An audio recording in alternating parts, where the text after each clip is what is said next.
One meeting of the Municipal Code Enforcement Board is now called to order. If everyone would please stand for the Pledge of Allegiance.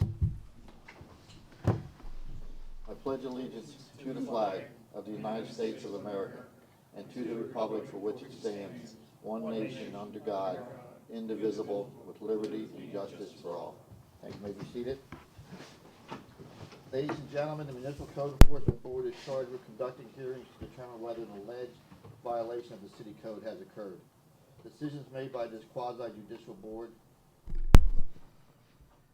will be based on the evidence and the facts presented this evening. Our meetings are conducted in accordance with Robert's Rule of Order. In each case, we'll begin with the city presenting its evidence of the alleged violation. The respondent will then present his or her case. Both parties will have an opportunity to cross-examine all witnesses. The board members may question any witness. Comments by both parties must be relevant to the case. Persons wishing to speak will be given an opportunity to do so by the chair and must address the board from the podium after giving their name and address. Upon request, copies of materials submitted by the staff are available for review. Board members are reminded to obtain permission to speak from the chair, and questions of the city should be directed to the attorney for the city. At this time, I'd like to ask all people who expect to give testimony this evening to stand and be sworn in by the city clerk.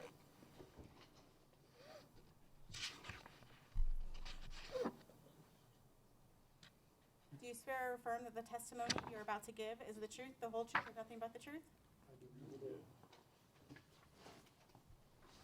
Okay.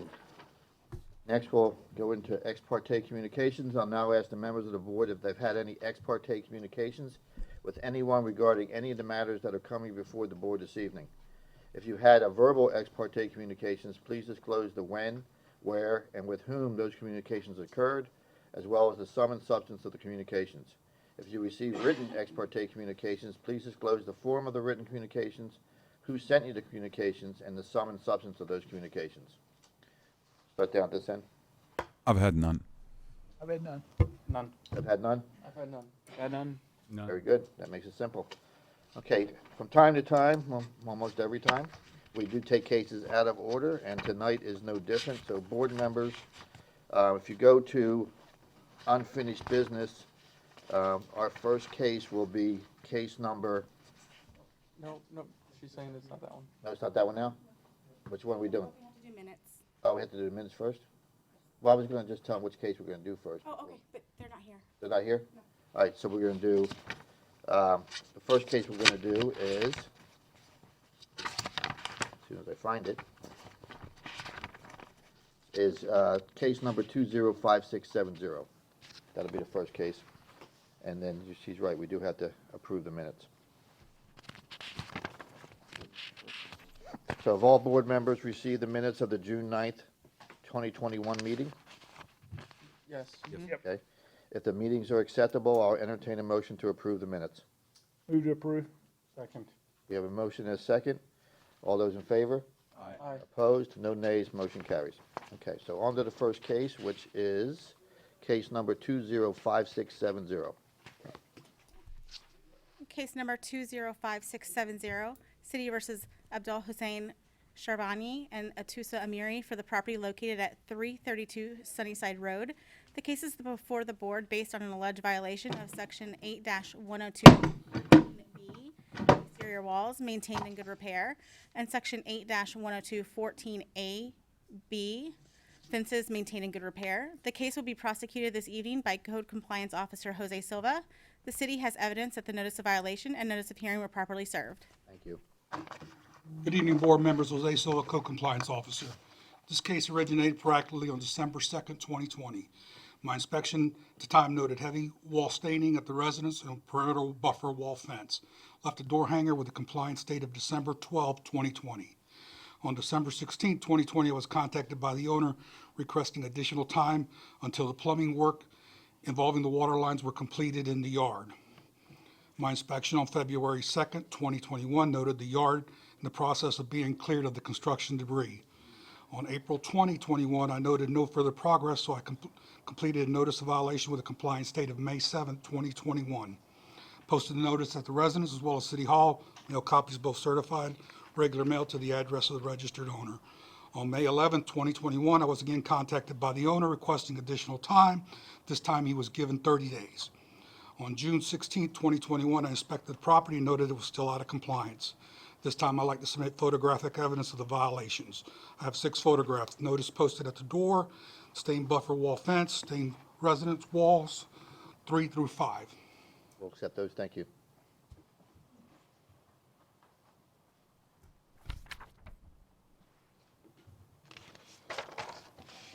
As of this time, there has been some progress with the clearing of the wall staining, but the residence is still stained. So both sections are still in violation? Yes, Thank you. As of right this minute. as of this afternoon. Does anybody have any questions of the code officer? Yeah, so Hang on. specifically, what's been remedied so far? If you're looking at the photos, some of the front walls have been remedied. The ones along Sunnyside are still stained, and the buffer fence has been lightened up a little bit, but it's still staining on it. So the property is still out of compliance for both sections, both code sections. So they tried to clean the wall, but it did not. They've cleaned some of the walls, are clear. There's still some that are stained. The buffer fence is still stained. You can see where there's been progress on it, but it's still stained. In essence, they might need to paint it rather than try to clean it. Paint or pressure wash them some more. But the property still remains out of compliance for both sections. Thank you. Thank you. You responding here? Would you like to say something? Good evening. Name and address for the record, please. I'm sorry. Your name and address. Yes, Abdul Sinshar Biani, owner at 332 Sunnyside. Thank you for your time. As Mr. Silva mentioned, we have been in We're having a construction. hard time. Is your microphone on? Is it up? The light? Red light is on. Light's on, okay. Maybe you Testing. can try speaking just a hair louder. Okay, listen. All right, so as Mr. Silva mentioned, we have been under construction, if you would, utility work that really initiated in mid-2019 when the city Temple Terrace started with the replacement of the 8-inch water main on Sunnyside. That triggered a cascading effect that eventually led to us discovering that the main line between the meter and the house was a 2-inch galvanized pipe. So we had to rip that up and replaced it. We retained a contractor and, permit me,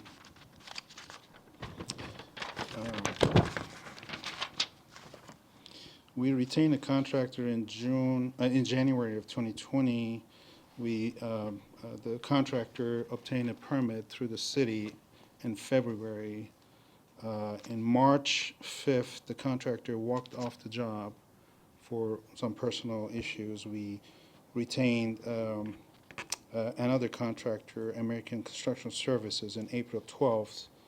On April 16th, I had to retain an attorney to get the name of the contractor removed from the permit to initiate, to kind of pursue the work.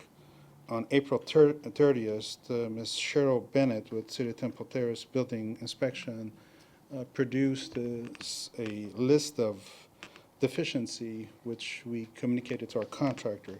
Make a long story short, the work was finished on May 15th.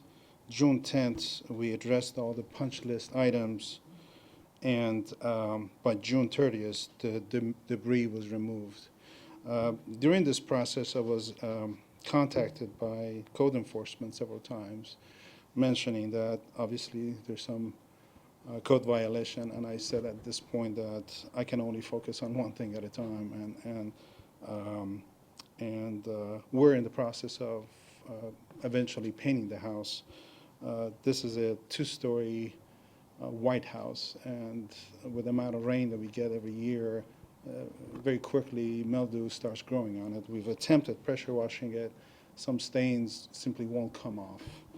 I can tell you the best thing to do is painting it, but given the size of the house, I'm looking at a significant cost, which I cannot afford at this point. We will pressure wash over and over, but there's so much I can do with these stains. We have pressure washed the house twice so far, I've done it by a contractor, and I've done it myself, even as far as this morning. I don't really have any thing to say or add to it. We've made an attempt. The house has to be painted, and I would appreciate if the board here giving us some time until we can find a contractor that could give us a reasonable price for this work. If not, we will continue pressure washing to the best of our ability. What about the fence? The fence, I'm not aware of the fence. There, if we're referring to the pool enclosure, that was addressed, but I'm not, are we talking about the paint on I the? don't know, you've got two sections, one is exterior walls and the other one is fence, maintain a good repair, so Well, I don't have a fence. I have a privacy wall, block concrete. maybe Mr. Block. Silva can explain. Maybe he can, this house is surrounded by a perimeter 6-foot privacy wall, which is also stucco white. Okay, maybe that's, is that what you're talking about, the wall? It's a block wall, and the problem with that is the same as the house, it's got stains? Okay, okay, There is a portion that my neighbor and I share, that we kind of maintain the other side of it on the neighbor side. And again, this area is under a large tree and kind of stagnant. We've painted it, we've pressure washed it. It's something that we have to do at least once or twice a year. So, and it's on our to-do list. okay. But this has been going on apparently since December of last year, since December 2020? Well, the staining has been an issue. It's just that I had communicated with code enforcement that I like to finish the plumbing work first before I can focus on other things. And When did you decide that pressure washing wasn't gonna work and it needs to get painted? we've pressure washed it twice already within the past 3 weeks or so. The house or the fence? Both. Okay. Both. I mean, the stains are almost like brown, it's not green. Anything that is kind of greenish comes off with bleach, but the stains that you saw on the fence, it's almost brown and it won't come off. We've attempted different kind of pressure, but at one point, any stronger pressure washing would just peel off the paint, and that causes other issues. And what have you done as far as getting prices or calling people to get a quote to paint the fence and Well, I've got a couple of prices, but we're looking into upper $30,000 to paint the house. And post the current construction times, prices are outrageous, and contractors are giving me 6 weeks, 8 weeks before they can even, initiate the job. So this is something that I have to do myself, but the house itself has to be professionally painted. That's part of the house is 3-story tall. I'm just not equipped or have the skill set to do so. Any questions for the respondent? You may have a seat, sir, thank you. If there's no further questions, I'll entertain a motion. I'll make a motion. I will, David. Sure, thank you. In case number 20-5670, that the city has proven by a greater weight of the evidence the following violations of the City of Temple Terrace City Code existed at the property located at 332 Sunnyside Road. Code violations are Section 8-2, subsection 13, subsection B, 8-102, subsection 14, subsection A, subsection B. This motion is based on the sworn testimony this board has received from the code enforcement officer, along with any other evidence, photos, affidavits, and notice of violation, all of which is received and entered as part of the record of this hearing. Further move that said violation be corrected on or before August 11th, 2021. If the respondent does not comply with this order on or before that day, they are ordered to pay a fine for each and every day the violations continue past the date set for compliance. Upon considering the following factors, the gravity of the violation, any actions taken by the violator to correct the violation, any previous violations committed by the violator, I move the fine be $25 per day. $25 total or $25 per violation? I think we decided we're doing just total now. Right, just doing totals. Okay, just wanted to clear that up. All right, so we have a motion on the floor. Do we have a second? Second. Motion and second. Any further discussion? Yeah, the one thing that unfortunately now, for lack of a better word, stinks is that it takes so long for any construction people to come out, and like you said, it would take 6 to 8 weeks. So, like for me personally, I can't speak for everyone else. If you were to show progress or get somebody under contract by next month and come back and tell us that, I would be fine giving you more time, just because I know it takes so long. So, you know, if that's the case, then come back and let us know. But that's all. Any further discussion? I think that's reasonable. More time, the better. Maybe give him more time until September the 8th.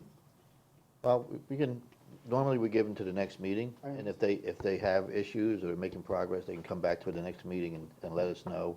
And then as a board, we can decide whether or not to give them yet another extension. And keep in mind that, you know, again, this has been going on since December of 2020. Yeah. And if he has no intention of doing it himself, which it sounds like he doesn't, he will be back here. 'Cause- So. Okay, so we have a motion, we have a second. All those in favor? Aye. Opposed? No nays, motion carries. Okay, so sir, you've been found in violation if a fine of $25 per day starts on August 11th. That is the next night of our meeting. If it's not done by then you need to come back and let us know and tell us, you know, why it hasn't been done, either because of contractors or whatever, and we certainly understand that. And you know, you can at that point ask for yet another extension. Okay, thank you. Next case, 21-0070. We're gonna go back to that unfinished one. Okay, you got it. Sorry. You're just testing me, aren't you? I am. Okay, so we're gonna go back to 21-0685? Yes. Okay, so the under unfinished business, 21-0685. Case number 21-0685, City versus Nahad Darwish for the property located at 6319 East 113th Avenue. The deadline for compliance is tonight at midnight. And we've got Officer Smith. Mr. Chairman, I just want to let you know the property is out of compliance, but the respondents are here this evening that would like to address the board with their progress. Okay, thank you. Yes, sir. Yeah, you're the only one that's gonna be speaking? Yes. Okay, then you need to be sworn in. Go ahead and swear you in. Do you swear or affirm that the testimony you're about to give is the truth, the whole truth, or nothing but the truth? Yes, I do. All right, yeah, we were here last month, we couldn't get the material and all that good stuff, so we got the material delivered, and as the same day we started, we got we got 2 violations, so this has nothing to do with the interior one, but we got a stop work order for the exterior. So I talked to Lori, she said that she talked to the inspector, and she said that has nothing to do with it, but that's the only thing we're touching on the exterior. So we took some of the siding off to replace it, and as soon as we took it off and the guy started waterproofing it, we got a stop work order and said we needed a permit. Well, I was doing less than 500 square feet, so you don't need a permit for less than 500 square feet. But since this has all been a headache, my fiance went and pulled a permit today for the exterior, to do the whole exterior. So we're just gonna do the whole outside one shot. Oh, okay. And we already have the contract and everything, so this is a application for it. So Amir said it'd be a couple of days and then we'd have the Okay, so you permit. filed an application for the permit, you decided to expand the project and. Yeah, and just finish the whole outside one shot. And do It you was have- just a little section that was damaged. Yeah. And when they started taking out, more and more was rotted, so they made it almost You half. have the materials to do the entire, Yeah, because we're doing stucco now, we're not doing. oh, stone okay, you anymore. changed it, you changed it. Yeah, we were gonna do stone on just that section that was damaged, but now since we're doing a full, what do you call it, permit, we're just gonna do the whole exterior. And I assume you're here to ask for an extension. Yes, I am. How long do you think it would be? They're already hired, we probably need until next month, by the time they get in and stuff like that. Because Yeah. with the rain, I mean, we've had some Right. heavy rain, they were already gonna start, but obviously we needed the permit first. Yeah, that was the gist of my question. You feel like you'll be done, weather permitting? with the- Weather permitting will be done, the guys are already there. You know the routine, if you're not. I know. If you're not, come back. Okay. So the respondent has asked for a extension to our next meeting on August 11th. We'll just need a motion to either approve or deny that. Make a motion to approve the extension to the, what is it, August 11th. August 11th. We have a motion on the floor. We have a second. Does he have to give the case number and all that stuff to make it official, or? Yeah, you probably should, just to keep the record straight. State the case number, the respondent's name, and the violation, and then your motion. In unfinished business? Yep, so case number 21-0685. I move that the city has proven, should I just go ahead and do all? No, just, all you have to do is cite the case number, the site of the violation, and then your motion. Okay, so case number 21-0685, City of Naha Darwish, at the address of 6319 East 113th Avenue, code sections 8-102, subsection 13, subsection B. I make a motion to extend through the August 11th code board meeting. Second. Motion is second. Any further discussion? Seeing none, all those in favor? Aye. Opposed? No nays. Motion carries. So you now have an extension till our next meeting. Appreciate it. Even if it's not in compliance, please come back and let us know. I will. Hopefully everything will go smoothly. Thank you. Good luck. Appreciate it. You guys have a good night. Okay, I'm afraid to say the next case, so why don't you tell me what it is? 0070? Yes. Okay. Our next case will be 21-0070. Case number 21-0070, City versus A&T Hospitality Tampa LLC for the property located at 13294 Telecom Drive. The case is before the board based on an alleged violation of Section 8-1664A Minimum Standards Commercial Parking Lot and Section 8-1661C Minimum Standards Commercial Roofs. The case will be prosecuted this evening by Code Compliance Officer Lori Smith. The city has evidence that the notice of violation and notice of hearing were properly served. Thank you. Good evening, Mr. Chairman, board members. Lori Smith, Code Compliance. This case originated proactively January the 26th, 2021. My inspection revealed the entire parking lot blacktop surface very faded, space indicator lines very light, walkways surrounding the structure not being kept clean nor maintained, excuse me, and the roof of the building heavily stained with black mildew. At that time, I left a door hanger with a compliance date of the 9th of February 2021. My inspection on February the 10th, 2021 revealed no change. Therefore, a notice of violation was prepared with the compliance date of the 23rd of March 2021. Affidavit of service was obtained on the Assistant Property Manager, Mike Lee. Mr. Chairman, the property manager contacted me on February 23rd, 2021 and stated that the owner was looking into finding a contractor for the needed corrections. However, sir, there was no further communication that transpired. My inspection on June 25th, 2021 revealed no change. At this time, I would like to submit photographic evidence that was taken by me on the 7th of July, 2021, showing the violations. Exhibit number 1 shows the south side parking lot spaces faded. Exhibit 2 shows the parking lot entrance line faded on the east side. Exhibit 3 shows the sidewalk stains to the rear of the hotel. Exhibit 4 shows the front sidewalk stains. Exhibit 5, rear sidewalk in disrepair. Exhibit number 6 shows the roof heavily stained with black mildew. Thank you. We'll accept those.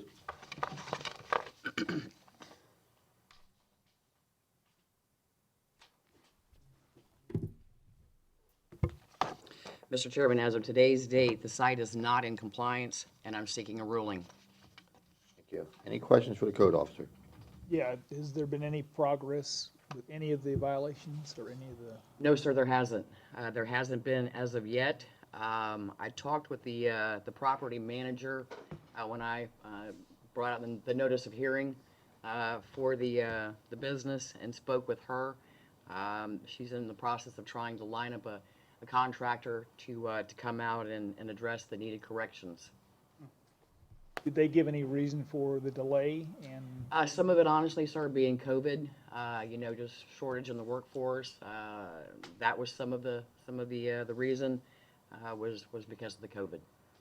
also, I know that particular part of town has been impacted by the virus restrictions? Because I know a lot of the, like Verizon and some of the businesses around there are closed or essentially no, so I'm not sure if they're, you know, in a financial problem where they, Yes, sir. Well, I'm don't sure have that they felt business. the crunch like everybody, a lot of people did, business-wise. You know, they just didn't have the people coming in. Certainly, we, you know, gave more time and took that into consideration before scheduling for the code board. Okay, thanks. So we have how many violations on this? Sir, there are 3. Two, Two. I see 2 violations on the paper. Okay, minimum housing, the roofs, for the roof and the parking lot, and then also. Two sections. It's two code sections. According to this,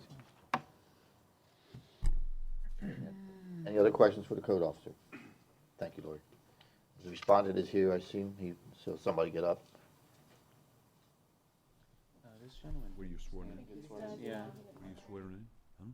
he wasn't sworn in. It was not, yeah. Yeah, you'll need to get sworn in before you speak. Oh, let's see if anybody else has not been sworn in. Yeah. Is anybody, okay, we got, some people came in late. Yeah. anybody else? Anybody else? Going once. All right, raise your hand and she'll swear you in. Thank you. Do you swear or affirm that the testimony you're about to give is the truth, the whole truth, and nothing but the truth? Yes. Thank you. State your name and address for the record, please. Michael Lee, 13294 Telecom Drive. I'm the Assistant General Manager of Holiday Inn Express. Okay. Tonight, I'm come over here to print one of our Vice President's letter to everybody to hear that. All right. Dear Code Enforcement Board, thank you for taking the time to listen to this letter. We would like to address the concerns of board in regarding to the violations that has been assessed to against the Holiday Inn Express Temple Terrace on January 6, 2021.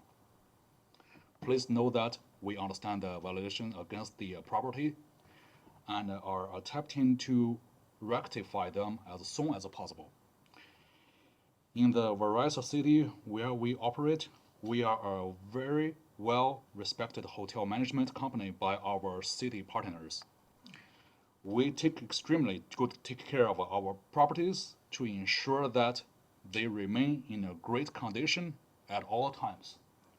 However, there are external forces that have made it extremely expensive and tough to get both violations cured. As you know, COVID-19 has taken a huge toll on the hospitality industry. We have sustained extremely tough losses and are only now seeing the industry bounce back. Per STR and other sources, the industry will not bounce back until 2024. With this being said, the funds we would normally use to keep our property in great condition have now been the lifeline of our hotel to keep the lights on our associate employed. We acknowledge the violations against the property and have reached out to several contractors to buy their projects. However, COVID-19 has not only deprived us of funds to get each of the job done, but the expensive material market and a lack of labor has caused contractors to increase their prices almost threefold.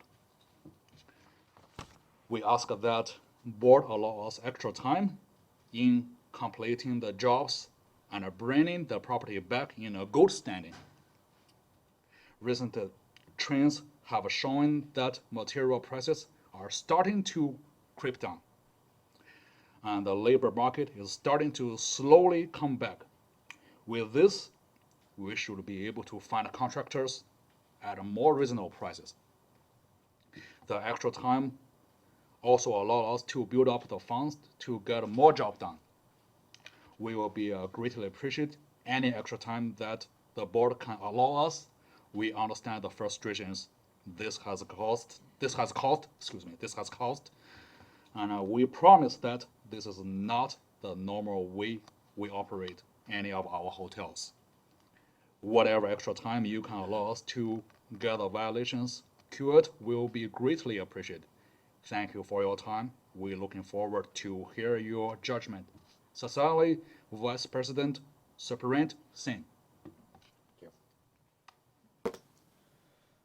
If there's no questions for the respondent, okay. Yeah, I have a couple, at least one question. So I know some of the repairs, obviously the pavement and so forth, the parking lot would be expensive, obviously, and the roof probably, but it seems like some of the things could be done that aren't super expensive. Is it possible that you could attempt to do like the pressure wash the sidewalks or some of the smaller items? Yeah, I will talk to my Vice President and tonight, let him to know right away. Okay. Yeah. Any other questions? Seeing none, I'll entertain a motion. I'll try this one. Okay, thank you.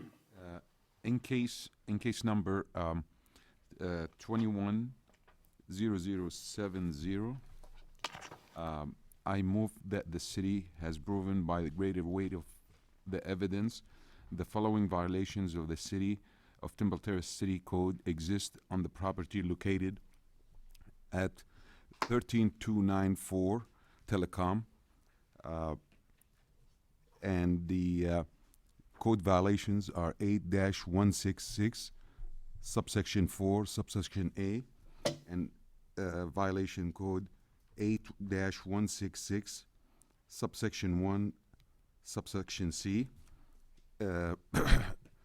This motion is based on sworn testimony that this board has received from the code enforcement officer and other witnesses, along with any evidence, including photos, affidavit, and the notice of violation, all of which received and entered as a part of the record of this hearing. I further move that said violation be corrected on or before our next meeting on August 11th. Correct? Yes. 2021. If the respondent does not comply with this order, or before the day they are ordered to pay a fine of for each and every day the violation, and I'm gonna also do the sum for that for $25 per day. Upon continue to pass the date set for the compliance, and if he needs more time, he'll come back. Make the motion first. Yes. Upon considering the following factors, the gravity of violation, any actions taken by the violator or to correct the violation, and any previous violations committed by the violator, I move that the fine be $25 per day. That's it. That's it. Okay. So we have a motion. Do we have a second? A second. Motion and second. Any further discussion? I think it's too small. I would go higher. So if anybody has an appetite for that, I think we should hold our multinational corporations a little bit higher standard than we do Miss Thomas down the road to cut our grass. I think $25 is just a drop in the bucket for a company like this, and they've been outstanding since February. Without January. Okay, January, yeah. Either way. And they haven't made any good faith effort towards Lori's initial response, and they've had 6 months or so. So for me, it's light. So I see it from him being here, and I know it's not a residential, it's a commercial. However, these violations, as I can see him proceeding, but again, as you mentioned, and everybody knows that the COVID and the lack of labor and all that, it's affecting both residentials and commercial. So yeah, Holiday Inn has more resources than Miss Thomas down the road. So I think we should hold them to a standard. They can get people to fix the blacktop on the road if they want to. I mean, really. So I agree with both of you guys. Definitely, the issue is that they haven't really made any advances. They haven't made any progress, and I totally get COVID and the contractor, but that's the same issue for everyone. I think we can do the 25. I would do the 25, and if they come if they're not in compliance next time, then we can consider that. Or if they show some progress next time, we can move to a higher fine. No, you can't do that. Once the motion is made, we're stuck with it. If you have a suggestion for an amendment to the motion, Yeah, I mean, I would, if it were, You want to do 25 per violation? It's 2 violations. you know, the number in my head was 100, but I'll do 50, yeah. Okay. I can agree with that. so you have to amend your motion. Okay. Do I have to read it again, or just Yes. amend the motion? Just say you're amending your motion to include, I'm amending the motion to include the amount of $50 per day for both violations. we have an amended motion, do we have I'll second that. well, we need the person who seconded it the first time needs to second it the second time. I'll second. I'll Okay. second the second. Okay, we have a second on the amended motion. Do we have any further discussion? Seeing none, all those in favor? Aye. Opposed? No nays, motion carries. So you've been found in violation. A fine of $50 per day starts on August 11th. If you make any kind of progress at all, or you think you need more time, you need to come back to us on August 11th. Okay, Okay, thank you very much. thank you very much. Yes, sir. He read the letter, okay, he's putting it in red, didn't know if that was your only copy or, what, you know. That's the only copy from my ownership. Do you want me to make a copy of it, or is that one good to go into the record? Do you know? Good to go. Okay. Thank you so much. Thank you. Next case. Next case is going to be case number 21-1935, City versus Brianna Ponce for the property located at 7909 Citrus Drive. The case is before the board based on an alleged violation of Section 6-3, animal disturbance. The case will be prosecuted this evening by Code Compliance Officer Jose Silva. The city has evidence that the notice of violation and notice of hearing were properly served. Thank you. I can just remind the board, this case was actually found in violation last month. You deferred the imposition of the fine to this month to see if there had been any progress made in that month with regard to the barking dog. Thank you. So we are only here for the, Status update. the issue is as to how much the fine after your finding. Okay.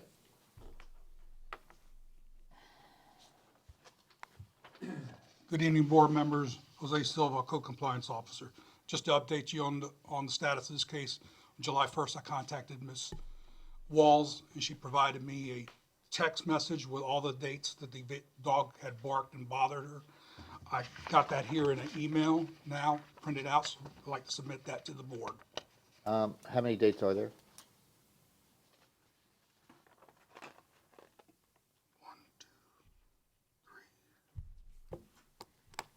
About four to five. Okay, I would suggest you read the dates into the record, I will read it for you. just so we have a clean record. Overall, the frequency of the barking had reduced, but since the meeting June 9th, 21 days ago, I've been woken up 7 different occasions. We have video documentations of 6 of the disturbances. Out of the 21 days, about 8 days of it, the dog was barking. Thanks again for your text and checking on the situation. Please see the listed dates. June 10th, 1:57 p.m. June 12th, 1:45 woke me up. June 12th, 4 a.m. woke us up. June 12th, 9:26 a.m. woke me up. June 12th, 9:33 a.m. woke him up. June 15th, 9:37 p.m. June 15th again, 5 a.m. woke me up. June 16th, 8:15 p.m. Friday, June 18th, 11:07 p.m. June 22nd, 3:13 p.m. Sunday, June 27th, at 8:30 a.m., 9 and 9:38 woke me up and a child. Thank you. Is the respondent here?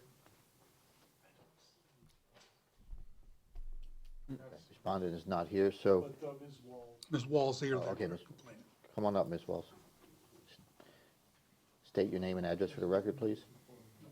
Hello, my name is Amy Walls of 7904 Tangerine Drive. Temple Terrace, Florida, 33637. I appreciate your time. Thanks for, If you could just speak a little louder for us, please? Oh, sure. Thank you so much for your time. I appreciate that. Do you want me to repeat the address or my name? Yeah, you already said it, that's fine, we got it on the record. Okay. Thank you. So we were here last month, and you said to come back to assess the situation. I commend my neighbor for making an effort to reduce the frequency of barking, but that doesn't take the fact that we've been woken up since then. Since I texted Mr. Jose, now we have it on 35 days since our last meeting, and there was about 10 of the days where they were barking, and 8 of the days resulted in us waking up. Like Mr. Jose read, on Saturday, June 12th, we were waken up 4 times in one night at 1:45 a.m., 4 a.m., then went back to sleep at 9:26 a.m. and 9:33 a.m. Okay, and then 2 days later, on Tuesday, June the 15th, we were woken up at 9:37 p.m. and 5 a.m. twice in one night after 2 days, and there was another barking again the next day, which is Wednesday, June the 16th at 8:45 p.m. Luckily, we were not sleeping at that time. And there was another barking 2 days later. They woke us up on Friday, June the 18th. We were woken up at 11:07 p.m. And there was some break in between the days. And then the next barking woke us up 3 times one night. That came 9 days later. That was on June 27th at 8:30 a.m. And half an hour later, 9 a.m. And then another 38 minutes later, 9:38. That's 3 times. That woke me up and also woke our child because they couldn't start barking. Even the child basically had to wake up after every half an hour of barking. And I mean, 6 days it was fine. There was another 9 days in between, and then before today, the last barking was on July 9th at 12:24 a.m. So I do appreciate your help. I do commend my neighbor. She's not here, but I do commend her for the efforts she's making. But still, we were being woken up 8 of those days. Thank you. Thank you. Okay, I want to remind the board that we are here tonight to simply assess the fine, because we suspended the adjudication until this evening. So we were just looking for a motion to establish the amount of the fine. And a question for you, Ernie, since we did move the adjudication till tonight, would the fine go backwards, or does it start on a certain date? How's that work? This was an irreparable, irreversible violation, so it's just gonna be a one-time fine. One-time fine, okay, just a lump sum, one-time fine, okay. I think you said the maximum was 5,000 according to the city code. Correct, yeah, that's what the statute is, when you go irreparable, irreversible. Okay, thank you, Ernie. One more question for Ernie. If you impose a fine and the lady that has that dog keeps parking, is that it's gonna keep going, or just? No, it's gonna be a one-time fine. If it occurs again at this point, new and case. the code would just bring a repeat violation case for another irreparable, irreversible, and we would again be here for the imposition of a one-time fine based on the evidence that would be presented to you. But at this time, yeah, it's just the fine. And I know that you're probably, once you decide it, I would take just the last paragraph, where it talks about the criteria. I asked you, Ernie, because, I'm really looking for a remedy for this. It's the fine, I don't know if the fine is gonna solve it. That's Well, why. That's, you, unfortunately, you can't. That's it, that's what we can do. Yeah, that's the only thing tool we can do. have. That's why I'm saying, So wait, at this point, we're looking for a motion to establish the amount of the fine. Do we have a, I don't think we have like a. Now, all you'd have to do is say, upon considering the following factors, blah, blah, blah, I move that the fine be.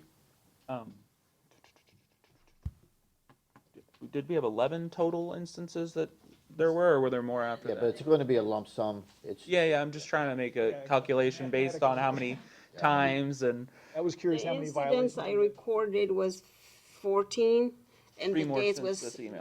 date was 10 days out of the 35 35. days. Yeah, out of the 35, 10 days of the 35 days. But we also had violations prior to this. Yeah, that's different, yeah. We're just talking about since the last meeting. She's praising how yeah, so out of the last 35 days, there's been 10 instances. 10 days, and then out of those 10 days, it resulted in us losing sleep. Got it. Thank you. 1/3 of it. so wait, sorry. With how Mr. many? Buckley. So out of the last 35 days, there have been 10 instances where they've been woken up or somehow disturbed. 10. Make the math easy. Yes, out of the last 35. Yeah, I mean, Approximately 1/3 of her time. Yeah, that's a good way to look at it, approximately a third of her time.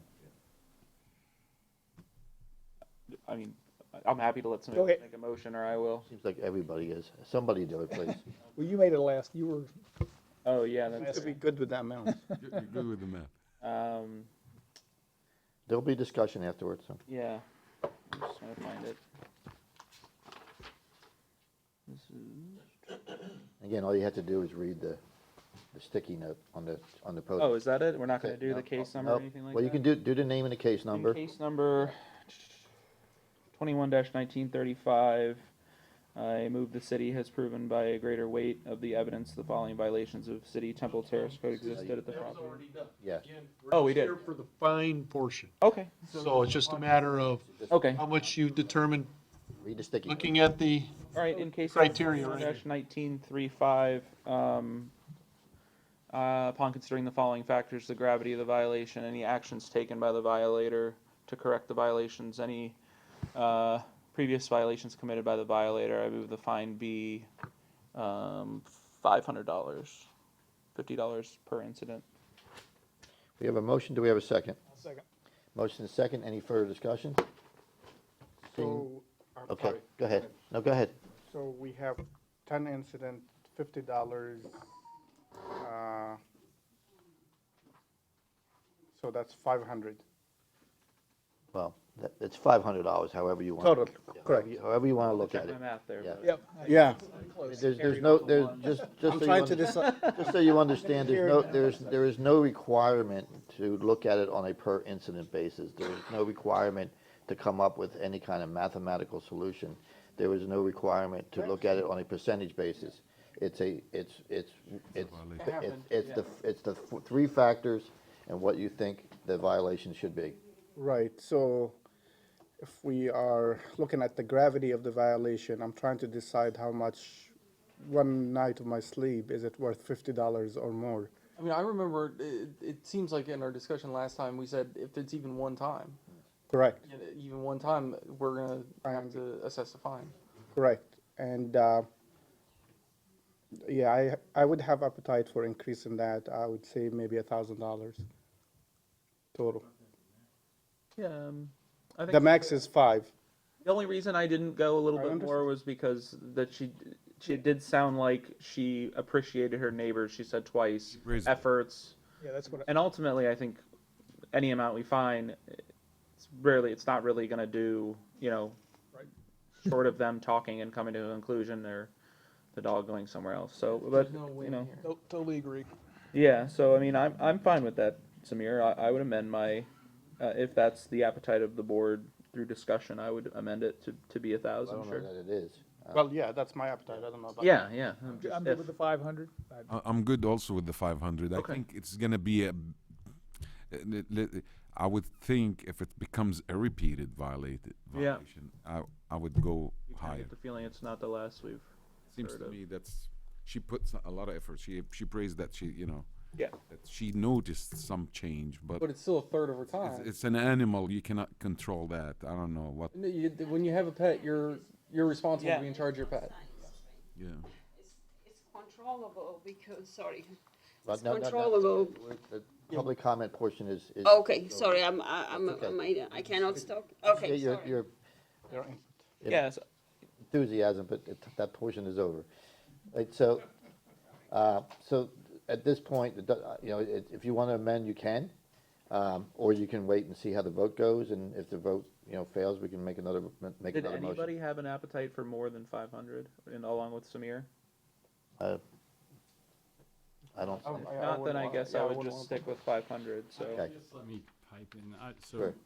I thought 500 was good. When we left last week, I wanted to find at that point, I was thinking around 900 based on some silly calculations of all our discussion. But then she Ms. Walls stated that she was working to improve, so I was like, okay, so now we need to give a little credit, so that's where I thought 500 was fair.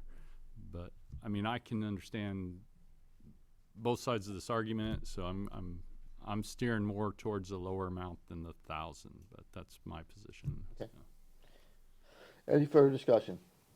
Seeing none, all those in favor? Aye. Opposed? No nays, motion carries. The fine is $500. Next case. Next case is also going to be under unfinished business. It's going to be case number 21-0786, City versus James L. and Joyce A.G. Evans for the property located at 11305 East Queensway Drive. The deadline for compliance is tonight at midnight, and the respondent is present tonight.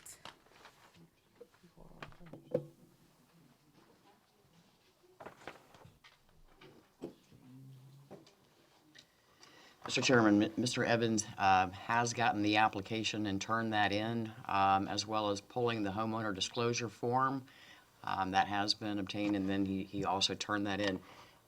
He's here tonight that would like to Before address. we let him come up, Lori, if you wouldn't mind elaborating on what the application is? The application for fixing the detaching chimney, sir. The chimney that was falling. Yeah, I just wanted to make sure we had it in the record. Okay, thank you. I can offer a little more. Name and address for the record, please. James Evans, 11305 East Queensway Drive, Temple Terrace. At our last meeting, I was trying to shore the chimney up to avoid trying to tear it down. I met with the building department. They suggested that, they told me there was a miscommunication. They forbid me to brace it and told me it would be a violation. Unfortunately, they thought I'd already been issued a stop work order. I didn't realize that, and she didn't realize that I hadn't. I was just trying to save my chimney. Since then, the chimney is down. It's now in a pile in my driveway, and I'm chipping off this mortar because the only way I can match the brick is with the mortar, is by using the brick that was their suggestion to the city. And then last Thursday, we had a conference with Cheryl, Lori, and myself, and they agreed to give me a permit so I could at least cover the holes. That when the chimney went down, it ripped one sheet of plywood off the top of the house over my daughter's bedroom, and it collapsed into the attic over the garage. So that's really the only damage to the house itself, is that sheet of plywood. So the permit they're gonna give me is basically I can fix the leak and stop water from coming into my daughter's room. Also been contacted by the insurance company. They wanna get their adjuster out there. I haven't set an appointment yet, that's just occurred. I've called a dozen contractors. I had one actually drive by and drive off, never got out of the car. He called me back and said the roof was too steep and he didn't want to get on see anything. I have a 712 pitch. So I've looked at it and there's no way to match the brick. I think eventually my permit that they're giving me now is basically just to protect the rest of the interior of the house, put some plywood up and replace the pieces that got torn off, and then I can chip away at the brick. Of the original issues, nothing remains to do as far as code enforcement, except for the damage to the wall section, which is about 3 feet tall, 12 feet long, or 8 feet long, something like that. I may be able to salvage enough brick to fix that wall section. I don't think I'll ever salvage enough to do the whole chimney. So I think I'll have to come up with a new idea for the chimney. And one alternative is, this is something I've just been kicking around today, is capping the chimney off where it is and taking the fireplace and capping it off and putting in, say, an electric fireplace and get rid of the use of a chimney altogether, because number one, it'd be very expensive. Homeowner Association has also contacted me, and it's like, oh, we gotta have a drawing and color palette and everything if you're gonna change the brick or stucco it, or, so I gotta get some architectural drawings to them for their approval, whatever I decide that I can afford to do. I obviously gonna need more days, and I'll be quite frank with the number of subs that are showing up for work. I don't think 30 days is gonna accomplish very much, except maybe, I just paid $50 for a sheet of plywood, OSB at that. I've never paid over $8 in my life, but they're not exactly flocking to the gate to do some work. But I'm doing most of it myself, and like I said, the city, I filled out paperwork, and the city said they're gonna give me the permit, so at least I can affect the plywood and get the livable area closed up. I'll cover that up with probably roll roofing or something at this point, because I'm gonna have to probably reshingle the whole roof, because again, you'll never match the shingles either, so. So obviously, you're looking for an extension. Yeah, extension, and I would say 30 days, nothing's gonna be exciting in 30 days, maybe 60, and then I might be able to actually get something done. If you want me to come back in 30 days just to give you a progress report, that's fine too. I'm just saying, I doubt if I'm gonna be done in 30 days. Sounds like the city is. I'll be real lucky to The city's get, amicable to a 60-day extension. yeah, I think I'll be lucky to I get don't know something. if this board is or not, we'll find out. Okay, thank you very much. All right, so he's looking for, right now, a 60-day extension. And if there's no other questions, I'll entertain a motion. All right, I'll take this one. Thank you. Just so I'm on the right case, this is 21-0786, is that? Yes. Okay. In case number 21-0786, City versus James L. and Joyce A. G. Evans, at address 11305 East Queensway Drive, violations section 8-10213B and 8-10213C. I move that we allow an extension of 60 days to complete, to bring the violations into compliance. Can you give us a date certain? It would be September 8th. September 8th. September the 8th. Yeah. Do we have a motion? Do we have a second? I second. Motion is second. Any further discussion? This is the first time we've done the 60 days. I think we should kind of discuss why we're doing that, just so it sets the record and sets the precedent. Because again, like in the time I've been on the board, we've never given over 30 days.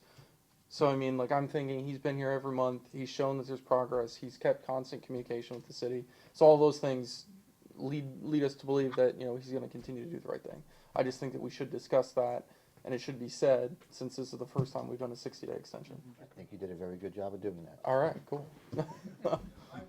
Any further discussion?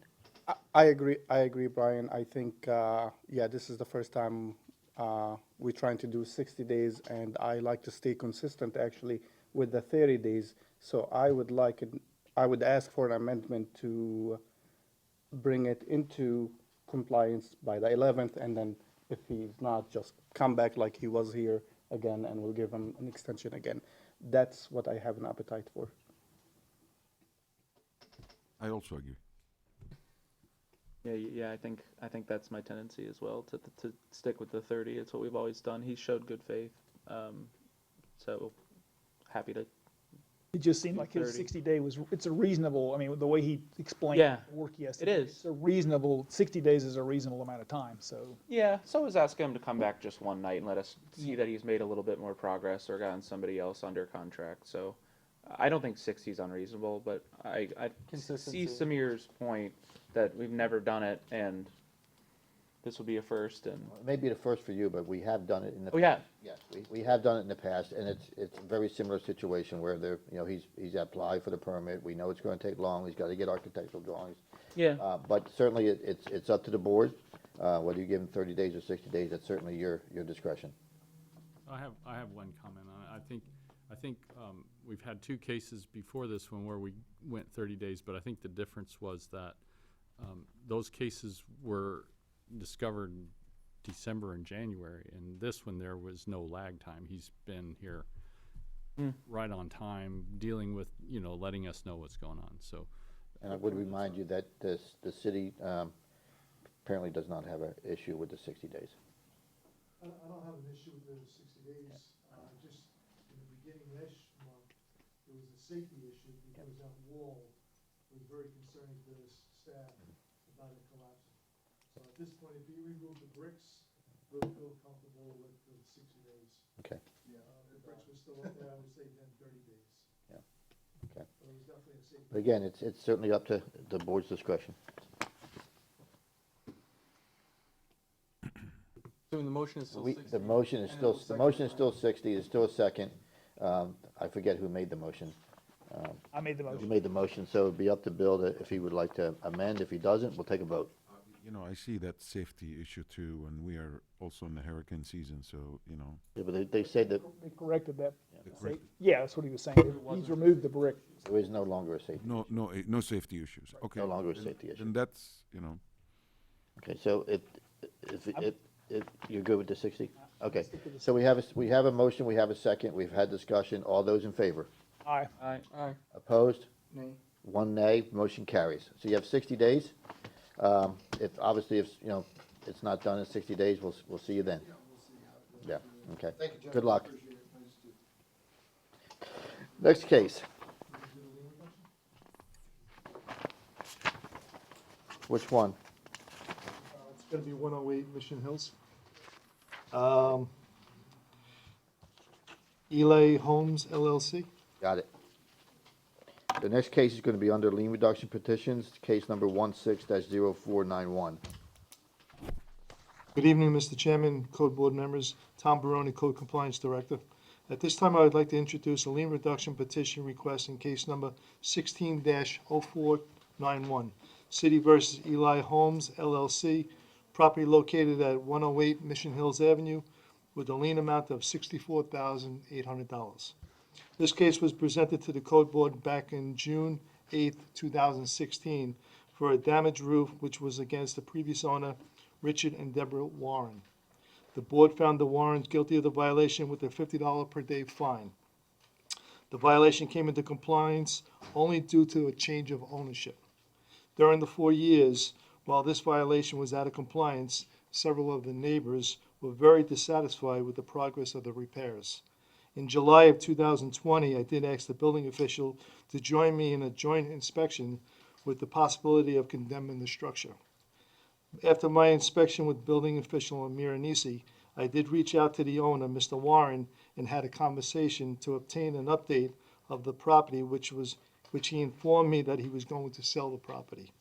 With 26 inspections by code staff totaling $930, the clerk's cost was $313, totaling $1,243.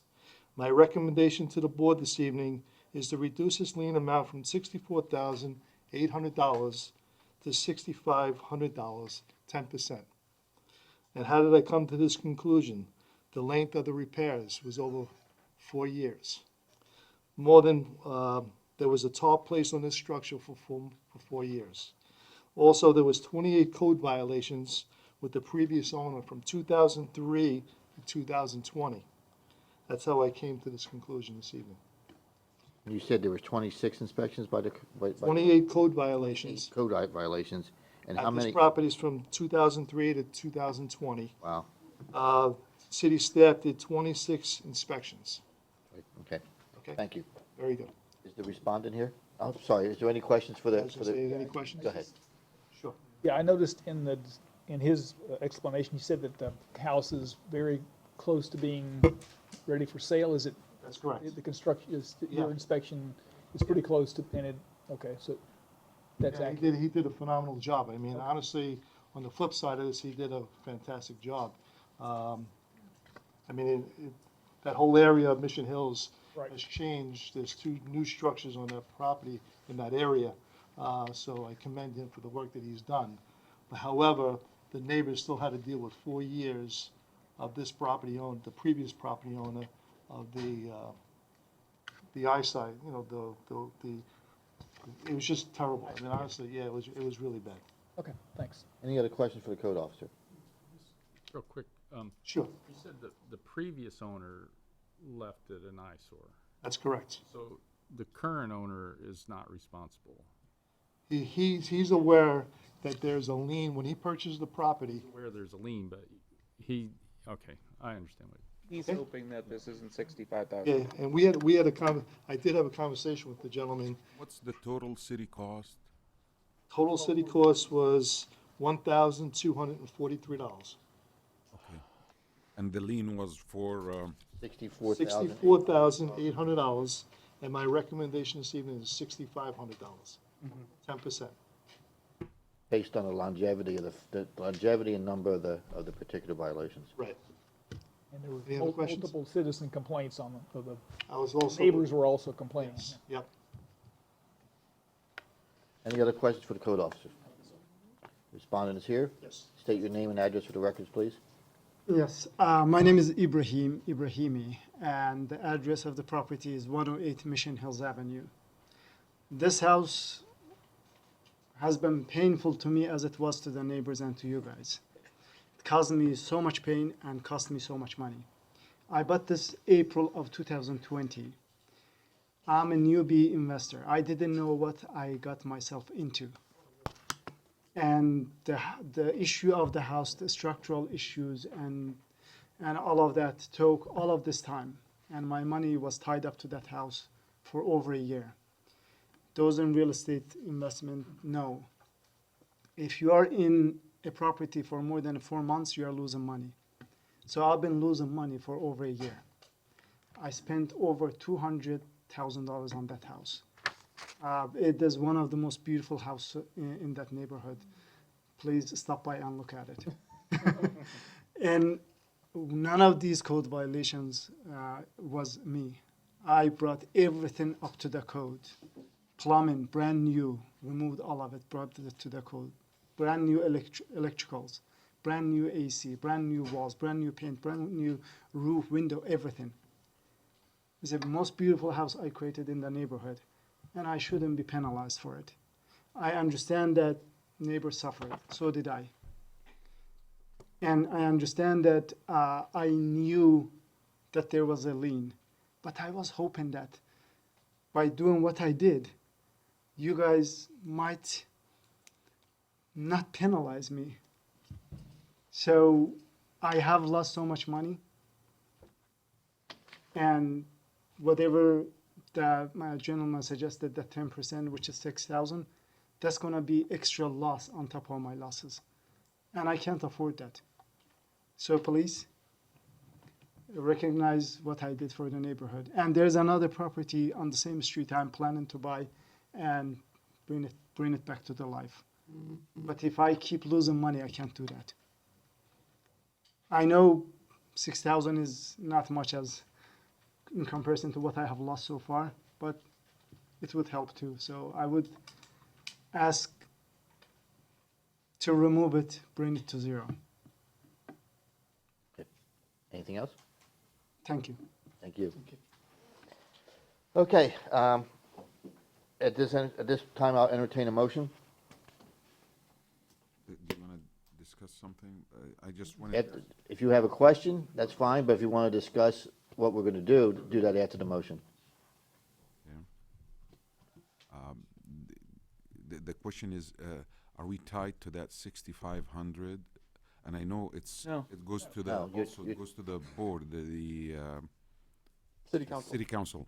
You're tied to the gravity of the violation, any actions taken by the violator to correct the violations, and any previous violations. That's what you're tied to. Okay? Okay. No. Anyone? I'll go for it. Okay, thank you. In case number 16-0491 for property located at 108 Mission Hills, upon hearing the facts and argument from the city and the property owner, I hereby move that the board recommend to city council that the lien be reduced from $64,800 to $1,243 contingent upon the lien being paid within 30 days of the council's decision, or revert to the original amount of $64,800, and the city is authorized to enforce the fine in accordance with the law. We have a motion, do we have a second? I'll second. Motion is second, any further discussion? Yeah, we're going from 64 something to 1,000 something. Is that right? That's the motion. The city costs, yeah. City cost. I think that's awful. I think we can't just. I mean, I understand. To what extent do we make the developers atone for the sins of the people that owned the property previously? But they got into business knowing that they're buying a home for a certain amount and that this is a possibility. I think 10% plus the cost is honestly like small. So that's why I think 1,000 is totally not reasonable. He's already buying another one in the area, you know. This is what the cost of doing business is buying houses and flipping them is. What would you like it to be? I would like it to be the suggestion 6,000, 10% is what we usually do. So I agree with you. I Yeah. seconded it just so we could open the discussion, so. Yeah. Well, I see the point here. Okay, if the original owner of the house was here, I want to go more than 6,400. But this guy is what he's doing for the city of Temple Terrace, and I love the city of Temple Terrace. And I would like to see more of these renovation and bringing those up to date and making the city always keep looking good and beautiful. I think it's part of encouragement for the contractors and the developers and the people who wants to flip those houses. I'm not.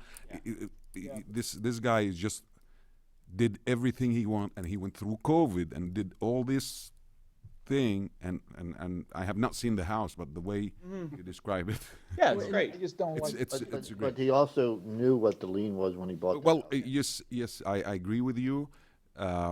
If he knew the lien, but we are here to encourage them. What would you like it to be, right? I'm with the city cost, at least the city cost. If we recover the city cost, that's. Can I go in between the two of you and go for 3,000? I mean, I hate it. I just I think it's just bad efficacy, and I don't like it at all. And I'm using that language intentionally because I just really do think it's bad. Like, Yeah, you're getting into business to make money. You love Temple Terrace, sure, but this is your work, and you do this, and you knew there was a $64,000 lien on the property when you bought it. It's part of business, like. So I just think if 10%'s what we usually do for citizens, normal people that are trying to save their homes, I think we should do at least that for people in business of flipping homes in Temple Terrace. Yeah, I agree. I'm just kind of tired of this game we see more than once where someone doesn't play, has a giant lien against their house. They sell the house or just whatever, possessed, or, goes to some other owner. And they understand going into the deal that they're gonna have a lien against the property, and then they expect us to come and reduce the lien Right. down to nothing. That's a game. agree more. I don't think that's What fair. I'm trying to say too, what I see also it's happening. It's within 30 days. We can get the city recovers the cost. As you said, some other liens that we have, they can keep going on and on. People owning that property. I agree with you. And some people they have that lien on the house and they're not selling it. Yeah. That's, to me, if we can take advantage of this. I'm also open for a little bit more than the city cost. I know what happened, but it's not something that I see. I felt also from reading also the comments on what he filled out. That's not his. I know he knew that there was a lien, and it's a hefty lien, but how easily this lien is recovered. This is the opportunity to keep going. I hope the next property doesn't have a lien, does it? No. But anyway, My thought is I think bought it last this can April. be recovered immediately, and we keep. I mean, we're talking going. 10%. It's of the original lien, so it's very generous in the first place, I think. So I'm where I am at 6,000, whatever the original suggestion from Mr. Baroni was, but I'm just one guy up here, so. I mean, I'm open to going a little bit more. I do kind of see it as encouragement for people to buy these homes, because if you see there's big lien on it and you see there's a lot of work, I'd not do it. I'd walk away. I wouldn't want anything to do with it. So we want people to come in and fix these things. And When you said he bought it. Well, you said he bought it in But April. when you purchase the home, you tell the owner, I'm not paying, I'm taking the 65,000. I mean, that's what you do. Well, again, I'm open to going a little bit more, amending it up to the 3,000. Like we can split the difference. Right. Unless you can come The and lien ask for a transfer to reduction. the new owner is what I thought. So these liens aren't like through the mortgage company where I guess Well, they are, they're listed, and the title company should tell the new owner that there are liens there. That doesn't always happen, but that's the way it should happen. And, if When you do a the proper lien doesn't go away until the fine is paid, okay? So if the new owner decides to negotiate something with the old owner to somehow accommodate him for the lien, that's between those two parties. That doesn't, the only way our lien gets taken care of is if the lien gets satisfied. The only way to satisfy the lien is to pay the amount or apply for a lien reduction, which is why we're here tonight. But the lien doesn't get satisfied until it's paid somehow or another. If whatever negotiations he had between himself and the old owner, or between himself and the old owner. I just thought it happened at the time of the sale. And also, I had one more question. Before he bought the house, was the lien up to that date, and then he took it and cleaned it up and fixed it, and he took care of all that. Yeah, well, obviously he took care of it, otherwise he wouldn't be here. Yeah, the original owner did not. Yeah. So that's, But but again, the lien goes with the property. Yes. Okay? No, I understand. He was aware of the lien when he bought the property, and like I said, whatever the two parties decided how to handle that lien is fine, but the only way it gets satisfied with the city is if it gets paid or it gets reduced and gets paid. And that's why we're here tonight. So we have a motion on the floor for $1,243. We have a second. There has been a suggestion of an amendment. I have not heard what that amendment ought to be, and I've not heard whether or not Mr. Kowalja will accept the amendment. It was Brian, right? I made the, like I said, I'm, because I understand both sides of it, so I'm willing to go up and we can split the difference, like Samir said, at 3,000. And I'm open for that because I see the 64 or 6,500. It's tremendous for us as the city. We got something done and fixed. Okay. This There guy has came been in a and fixed it. Suggested amendment of 3,000. Yep. It's up to you whether or not you accept that amendment. If you accept that amendment, you need to restate the motion with the new. But Brian made the original Oh, motion. right, that's your motion. Yeah. You're Okay. forgiven for I'm sorry. forgetting that. It was a long time ago. Yeah. So Brian, if you're amenable to the amendment, then you need to restate the motion with the amended amount. Okay, so in case number 16-0491 for property located at 108 Mission Hills, upon hearing the facts and argument from the city and property owner, I hereby move that the board recommend to the city council that the lien be reduced from $64,800 to $3,000, contingent upon the lien being paid within 30 days of the council's decision, or it would revert back to the original amount of $64,800, and the city is authorized to enforce the fine in accordance with the law. And I believe, Mr. Snelling, you seconded it, is that correct? You did. Okay, you need to second the amendment, I'm not gonna second that. Yeah. okay?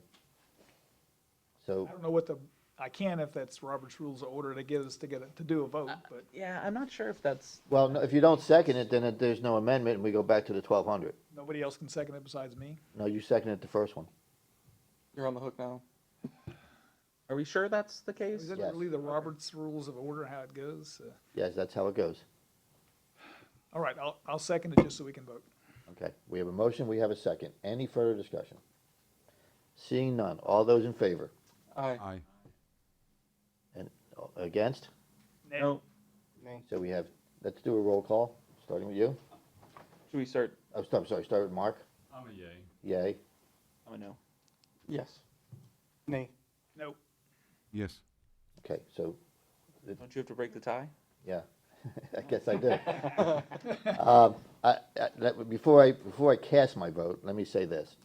I'm happy that you guys had this discussion. I see both sides. We have always said that we are not a revenue stream for the city. I think I would like to have seen it gone higher, but I think $3,000 is probably a fair and reasonable amount. So I will vote in favor of the motion, just to make sure that it gets resolved, and that our real estate mogul out there continues to invest in our, continues to invest in our fair city. We need more of him. Yeah, so I'm gonna vote in favor of it, just to, Pay the liens off too. so. So, but I do understand that, you know, and, you know, the 10% rule has always applied, and, you know, we'll see what happens on the next case. But, so the motion passes, $3,000, paid within, well, it's paid within 30 days of the next, I don't know, when's it gonna show up, for council? Okay, so either the first or second council meeting in August is when I'll make the recommendation to council. Council has the ability to either say yea or nay to the recommendation. If they accept the recommendation, you will have 30 days from that evening to pay the fine. If it doesn't get paid within 30 days, it will revert back to the original amount. I should wait until August 1st, so you don't pay. Yeah, don't pay until they accept it. They have to accept it. Yeah, they have to, we make a recommendation to council, and they make the final decision. Okay? Next case. Next case is going to also be a lien reduction. It's going to be case number 17-2786, City versus Anthony and Marcina Bobo. Property address is 7501 Okeechobee Court. You can leave if you want. Good evening, Mr. Chairman, Code Board members, Tom Baroni, Code Compliance Director. I was, just before I start, was brought to my attention on Monday of this week by City Attorney Mr. Mueller that Mr. Bobo had filed for a bankruptcy. When he did file, that caused the accruing lien to then stop, in which the lien amount is now $40,800 instead of $51,700. Okay. Okay. At this time, I would like to introduce this lien reduction petition request in case number 17-2786, City versus Anthony Bobo, property located at 7501 Okeechobee Court, with a lien amount of $40,800. This case originated by a neighbor's complaint in November of 2017 for deteriorated fascia boards, support columns rotted, and exterior wood planking was also in disrepair. This case was presented to the February 14th MCB hearing by Mr. Silva. Mr. Bobo was not present that evening of the hearing. The board then found Mr. Bobo guilty at that hearing with a $50 per day fine, which started to accrue a lien amount on March 15, 2018. On January 12, 2021, an affidavit of compliance was submitted after 4 years of noncompliance. Code compliance staff had 14 cases for various violations going back to 2005 at this property. The neighbor that lodged the complaint was also attempting to sell his home and felt that the violation had gone on way too long. Mr. Bobo also has an outstanding utility bill of $2,100.10. As of today, it's still outstanding. Based on the petitioner's application and the violation remaining out of compliance for 4 years, my recommendation to the board this evening is to reduce the lien amount from $40,800 to $4,100, contingent upon the utility bill must be satisfied as well. Let me also give you the city cost. With 25 inspections by code staff, which totals $885, and the clerk's cost $256, that's totaling $1,140. I'll stand by for any questions. I did not understand about the utility bill. Is that with, We checked with customer service before we presented to the hearing this evening. Mr. Bobo has an outstanding lien utility bill of $2,110. that's also water and sewer and? Yes. Yes. Yes. So that doesn't disqualify them from applying for a lien reduction? No. Okay. I presented one lien reduction probably about 3 months ago. There was a utility outstanding. One doesn't preclude the other. The only thing that precludes from filing for a lien reduction is that the property has to be in compliance for how many days? 35. 35 days. Yes. And the bankruptcy doesn't impact the lien? Like if we make a recommendation? It did, it stops it accruing, That's But why. it doesn't make it, but it doesn't make it go away. 51,000. And how can you combine also the utility with this? It has nothing to do with it. It would be, the The fine, condition of the Make the agreement. motion contingent upon them. yeah, that whatever the board does, it would be contingent upon the utility bill being paid as well. Any other questions? Questions? Is the respondent here?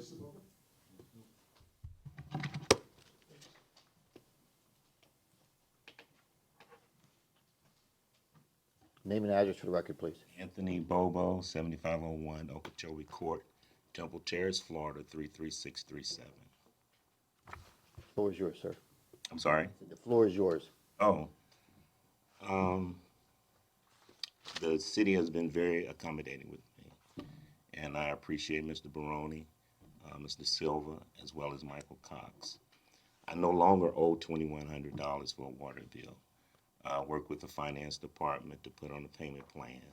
I just paid $500 on it last week, so they've been very accommodating. The work has been done. I think it's been done since January. But you know, I've been in Temple Terrace 30 years.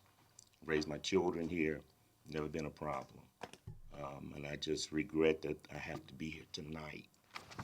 But we want to resolve the issue. Thank you. What are you asking us for, sir? I'm willing to pay the $4,000. I'm not asking for a reduction like that, but I would like to ask for additional time. I'm the only working person in my home. I won't talk about COVID. Everybody knows about that. But I've had reduction of income, and it has been difficult. I'm 70 years old and ready to move on with this. So whatever I can do to resolve it, that's what I want to do. Okay, I think the matter of an extension of time would be a matter for council. Tonight, we will be simply talking about a possible reduction in the lien Yes. amount, and the contingent, and it would still be contingent on the entire utility bill being paid, whatever arrangement you have with them, you would have to continue to maintain those arrangements. Exactly, that's what I'm asking for as well. Yeah. Because we have a payment plan, I'm current on the payment plan, Okay. and just as long as I'm doing that. Okay. So I'm not sure how we could phrase that so it would be, if he's got a payment plan, I assume it's gonna be longer than 30 days. Yeah, it would be, but So how are we going you would make the motion for whatever you think the lien reduction should be, if you think there should be a lien reduction, and it would be contingent upon him maintaining and completing whatever payment plans he has with the utility department. So in other words, if he doesn't pay the, let's say 30 days, just for sake of argument, if he doesn't pay the fine in 30 days, that's fine. If the city council gives him longer, and during that longer period, he doesn't fulfill his utility obligation, then the fine would revert back anyway. So it would just be a motion to, and you don't have to deal with the time aspect of it. It would just still be 30 days, and council can deal with the time aspect of it. But it would just be whatever you think the lien reduction ought to be, if you think there ought to be a lien reduction, contingent upon him maintaining and completing the payment plan he has with the utility department. It's just, he could, I'm not saying he would do that, but he could obviously, his payment plan may extend past the time that he pays. He could, renege on the utility payments. Yeah, you could, but that's a separate issue. We're not here to ensure that he continues to pay his utility bill. We're here to ensure that he pays the lien amount, whatever that ends up being. Right. Thank you. At this time, I'll entertain a motion. All right, Somebody. I'll try it, or do you want Before to? we do that, I was hoping I could get the total again for the city costs from Tom. City, Just city costs and City cost was $1,140. $1,140. $40. $40. Okay. Right? Yeah. My recommendation this evening was $4,100. and the respondent applied affirmatively that he was okay with that amount. Go ahead. oh, sorry, Mr. Bobo, is this the house you've lived in for 30 years? Raised all my children there, college graduates, 30 years. Thank you, sir. You're a neighbor we appreciate having. Looking for a motion. I understand. Before or after the motion? After. After the motion? Discussion is after the motion. Do you want to attempt it or? Do you No, I wanna- was I'll do it if nobody ahead. wants to, yeah. Somebody. Because I have a Let's few let questions Mr. after the Buckley motion. Go with that.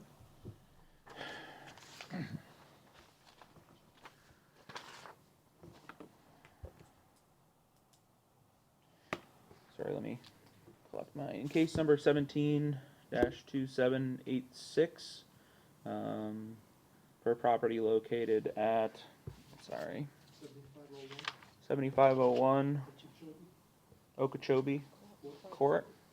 Thank you. Upon hearing the facts and arguments from the city and the property owner, I hereby move the board recommend to city council that the lien be reduced from, geez, 51,000. No, it was 40,000. 40,800. 40,800 to $1,000 contingent upon the lien being paid within 30 days of the council's decision, or revert to the original amount of 40,800. And the city is authorized to enforce the fine in accordance with the law. Okay. And I'm happy to state why I think it should be less for the council, because we just sat up here and had a guy that bought a house as a business, and we gave him a great break, and I'm not prepared to let this gentleman leave paying more than I would. If 4,000 would be, we'd be doing a disservice. So I think 1,000 is. I agree with you. Yeah, I mean, we've set a precedent, and please don't make this guy pay more than the guy that just left. I feel like also the gentleman here, Mr. Bobo, he's 70 years old, lived here for 30 years. Right. I agree with you, even below city cost. So Yeah. This is the other issue also. I know why he says 4,100. He's agreeing on that, but he wanted to also make payments. So if we can get this done with for one lump sum of 1,000, it'll be, in my opinion, Just for the record, you stated $1,000, understanding that that is below city cost. Yeah, Below. Definitely. So would you be amenable to? Zero, yes. To the city cost of 1140? That's. Yeah, I would. Yes. But really like less as a statement that I don't mind it being less in this case. I think city cost is 12, 11. sorry, 1140. It's not far apart from 1,000, so. 1,140. Yeah, so I think that's close enough to 1,000. All right, I'll amend it to 1,140. You have an amended motion. Who seconded it? Seconded. Did you second the first motion? Yes. Okay, thank you. So we motion, we have a second. Any further discussion? Seeing none. All those in favor? Aye. Opposed? No nays. So sir, the lien has been reduced to $1,140. That recommendation will be made to city council. Any questions you have about payment plans on that, or any other questions can be addressed to council at that time. And you'll be informed as to which council meeting it'll be held at, okay? Thank you. Love Temple Terrace. Yeah. Thank you. Next case. Get an easy one. If it was easy, we wouldn't need you. A layout. Next case is going to be under unfinished business again. Okay? It's going to be case number 21-1177, City versus Nicholas Drew Teeling and Rachel Teeling for the property located at 716 Druid Hills Road. The deadline for compliance is tonight at midnight. Mr. Teeling is here.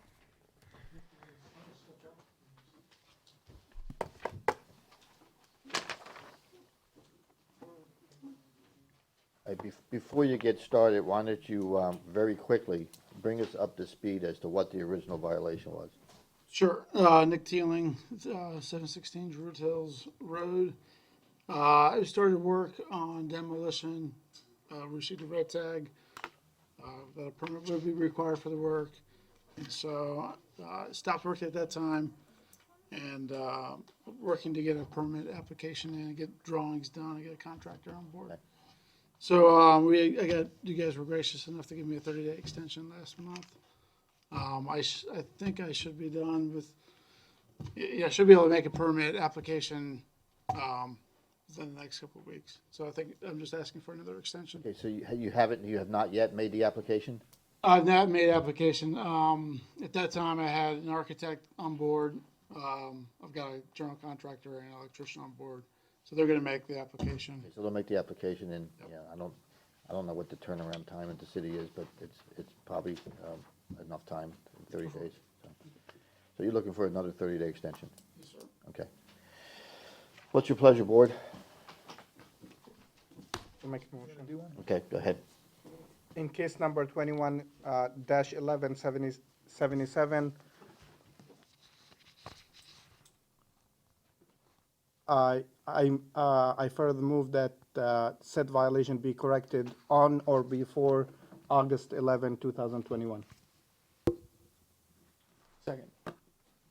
I don't think that's Did you really want- a proper motion. I think you Did just. you want to go through the? You'd want to just go through, just state that you're giving them an extension from the original violation date to August 11th.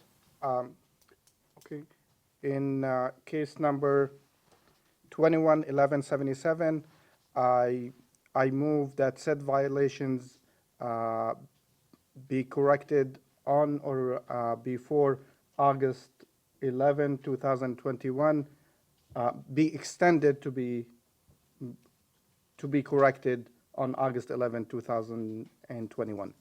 Do we have a motion? Do we have a second? Previous violation, we went through the whole rigmarole, the stating the violation.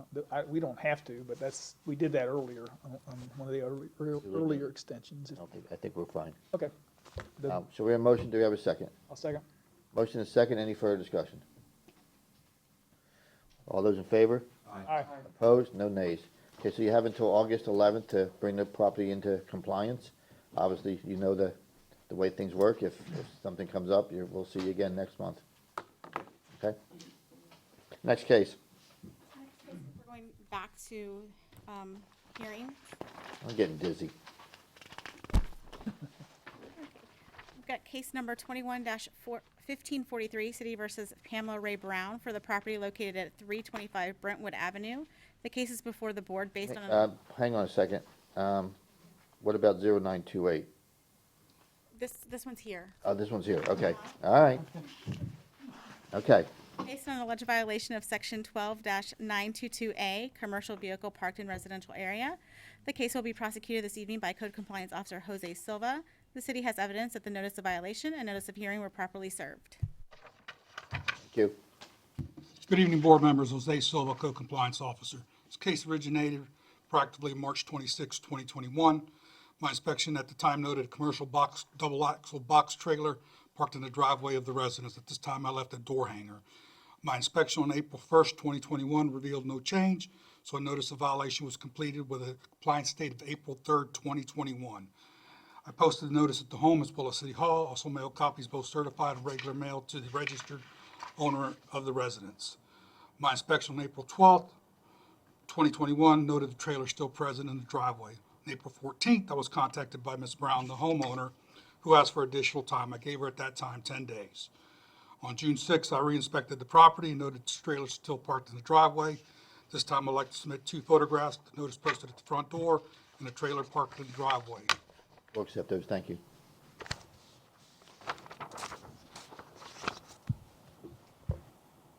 As of this afternoon, during my last inspection, the trailer was still parked in the driveway. Property's out of compliance. Thank you. Any questions for the code officer? Thank you, sir. Is the respondent here?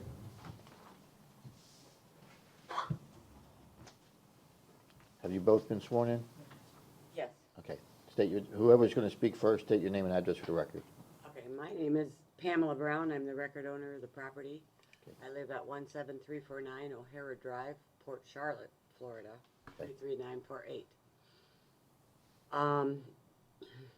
It's really complicated, but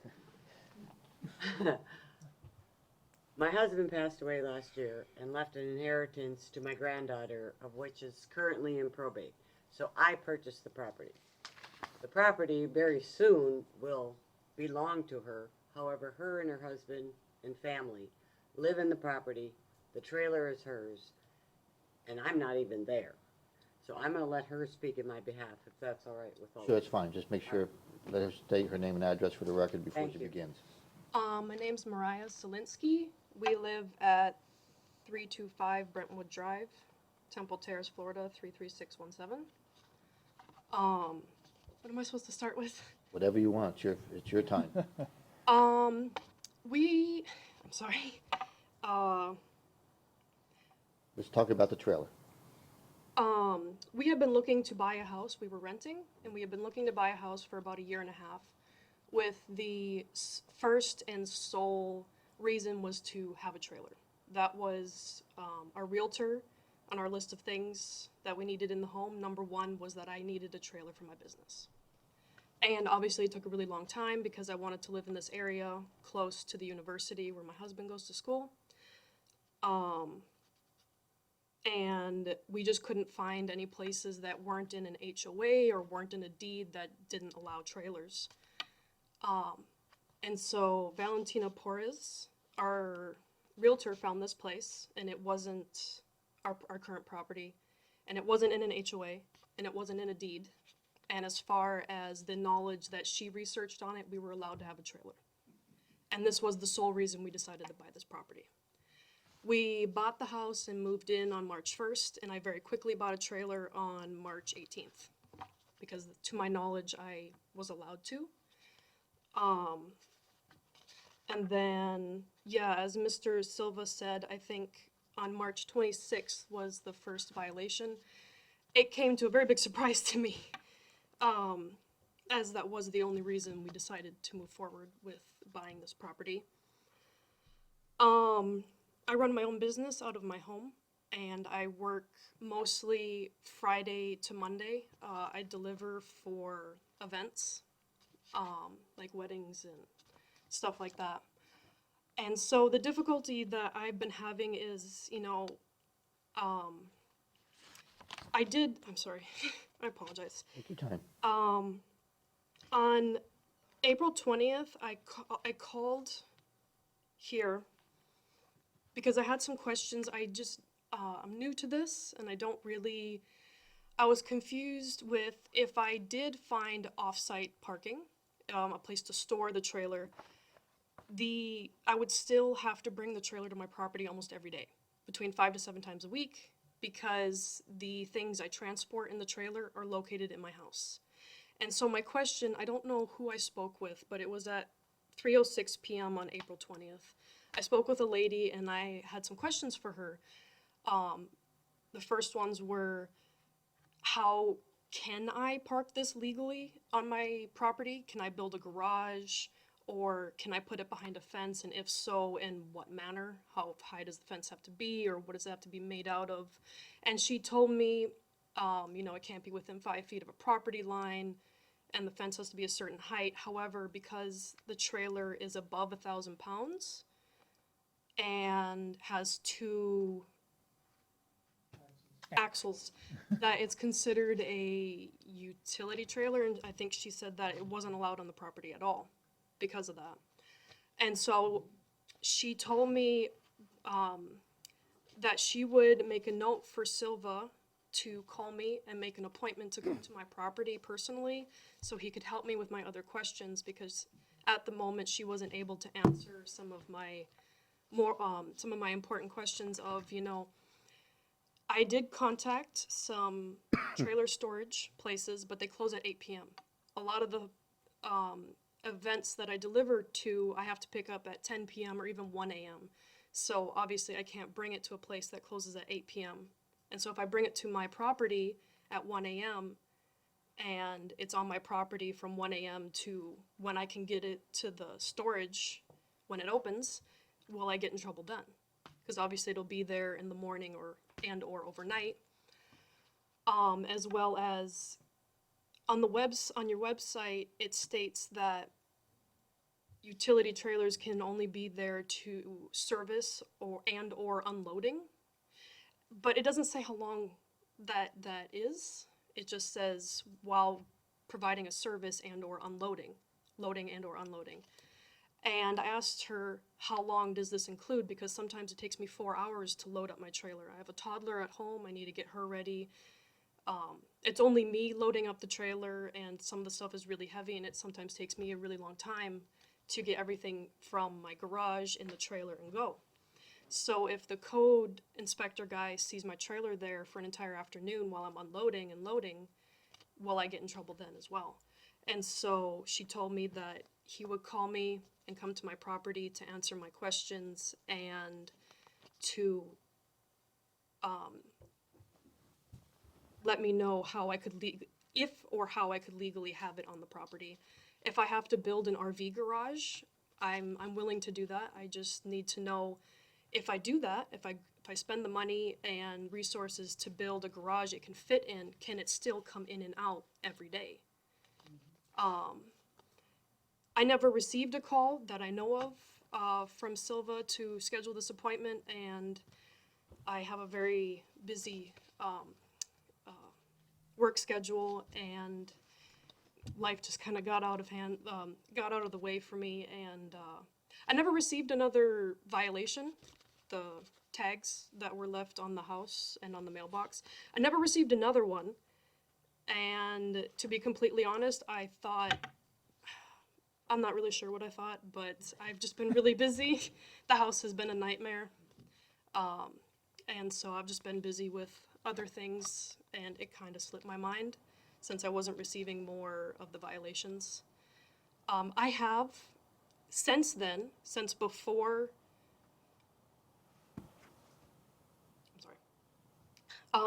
since before this violation and afterwards, I have contacted many places. Most of them had no vacancy, and or they closed at 8 p.m. And so I didn't even go forward with that because, like I said previously, half the time it would still be on my property because I wouldn't be able to get it to the storage place before 8 p.m.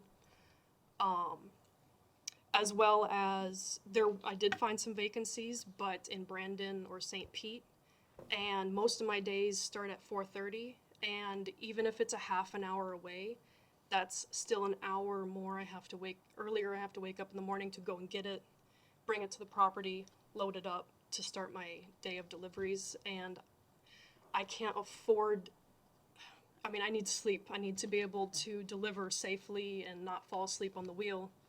And I was pretty much stuck at, I couldn't go more than 30 minutes away because that adds an hour in the morning earlier that I have to get up.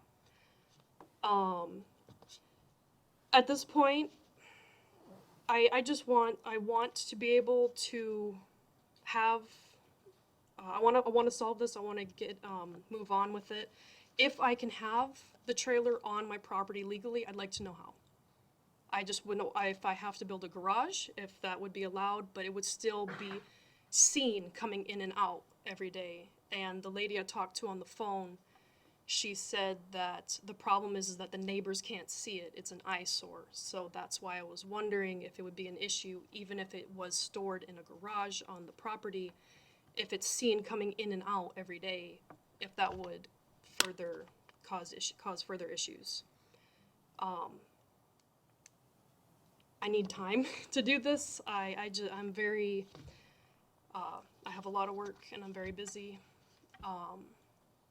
But the first step would be to know how I can legally, or if I can legally have it on the Well, let me clarify something for you, and thank you for your time tonight. It is not the purview of this particular board to tell you how to solve that problem. That's something you need to discuss with the code officers. Our job tonight is to determine whether or not a violation has occurred and what, if any, fine should go along. If that violation has occurred, what, if any, fine is associated with the violation. We can't tell you how to fix it. That's not our purview. And certainly appreciate your situation, but that's not our job. So if there's something else you want to say, you're welcome to it. I think somebody else. I may just say, she did expect Mr. Silva to come and talk with her after her various calls to the City Hall office, of which she tried to get into several times, but wasn't open. So, she expected when Mr. Silva did not contact her again, did not receive any other violations, she felt that, okay, this was okay with loading and unloading. You know, she had no clue as to what the parameters were of loading and unloading, which in her instance, it's late at night, early in the morning, and whatever. So we do want to remedy the situation, and we'd be more than happy to talk with Mr. Silva as to how to do that.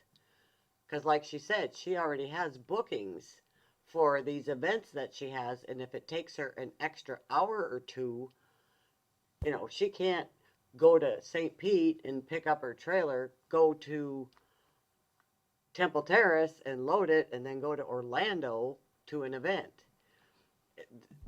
These things are booked and the time constraints are there. So we'd be more than happy to work with Mr. Silva as to any remedy to this situation, and if we could please just have some more time, as we thought, with no other violations showing up, it was remedied. Okay, thank you. So, sorry for the misunderstanding, and thank you for your time. Any questions for the respondent? Seeing none, I'll entertain a motion. I'll do it. Thank you.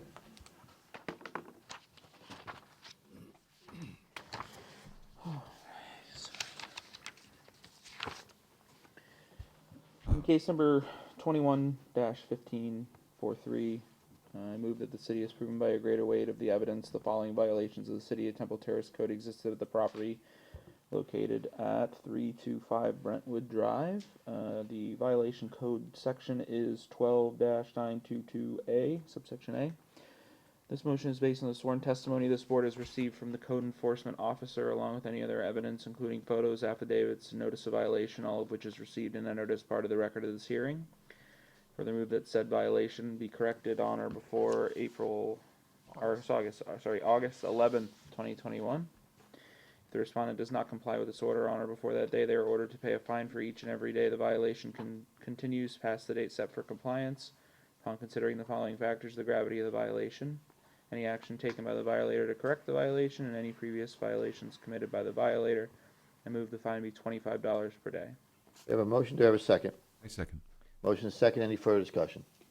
Yeah, can we, it seems like in the past, Tom, we've, like, worked with people, letting them know how they can get into, yeah, I assume. I will speak to them now. Perfect. So hopefully we can come to a solution that will get remedied by next month. Any other discussion? Seeing none, all in favor? Aye. Opposed? No nays, motion carries. So ma'am, you've been found in violation of the code. You have until August 11th of 2021 to remedy the situation, or a $25 per day fine will begin thereafter. Tom's going to talk with you now about any possible remedies. Thank you, Tom. Next case. I'm gonna have us skip back to unfinished for one more. And then Okay. go back and David, All right. move on. I'm going to be really good at hopscotch after this. David, can I make a motion to have a 5-minute break? Yeah, I second that. Oh, you don't need a motion for that. We can just. All right, we'll take a 5-minute break and then we'll resume. 5 minutes, guys.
All right, where were we?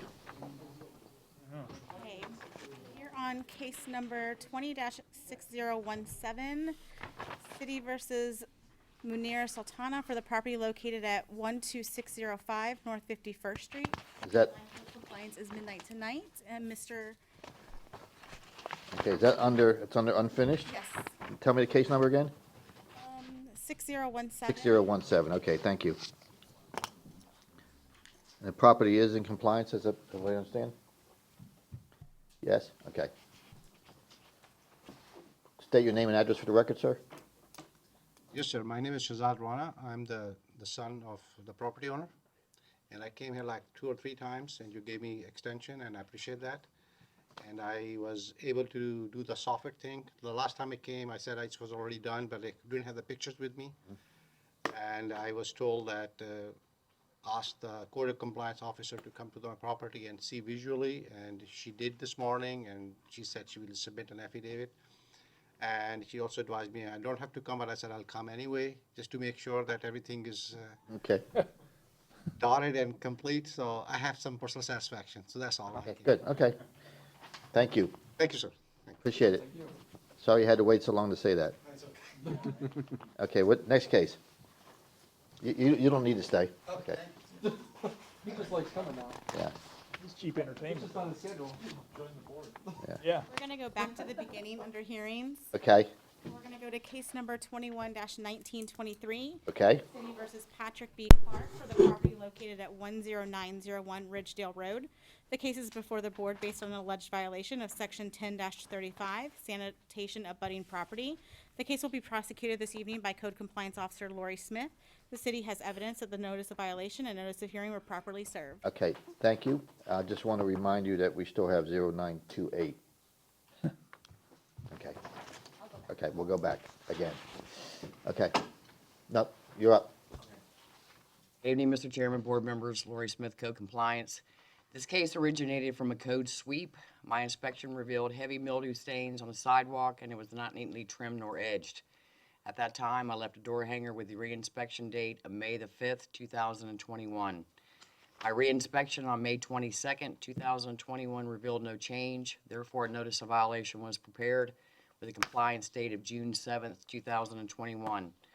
No one was at home at the residence, so I posted the notice at the front door and requested copies be sent certified and first-class mail to the owner of record. I also requested a copy be posted at City Hall for the 10-day requirement. My inspection on July the 2nd, 2021 revealed no change. At this time, I would like to submit photographic evidence that was taken by me on the 9th of May, 2021 showing the violations. Exhibit number 1 shows a notice letter being posted at the front door. Exhibit 2 shows the sidewalk facing west on Whiteway Drive. Exhibit 3 shows the sidewalk facing east on Whiteway Drive. We'll accept those, thank you.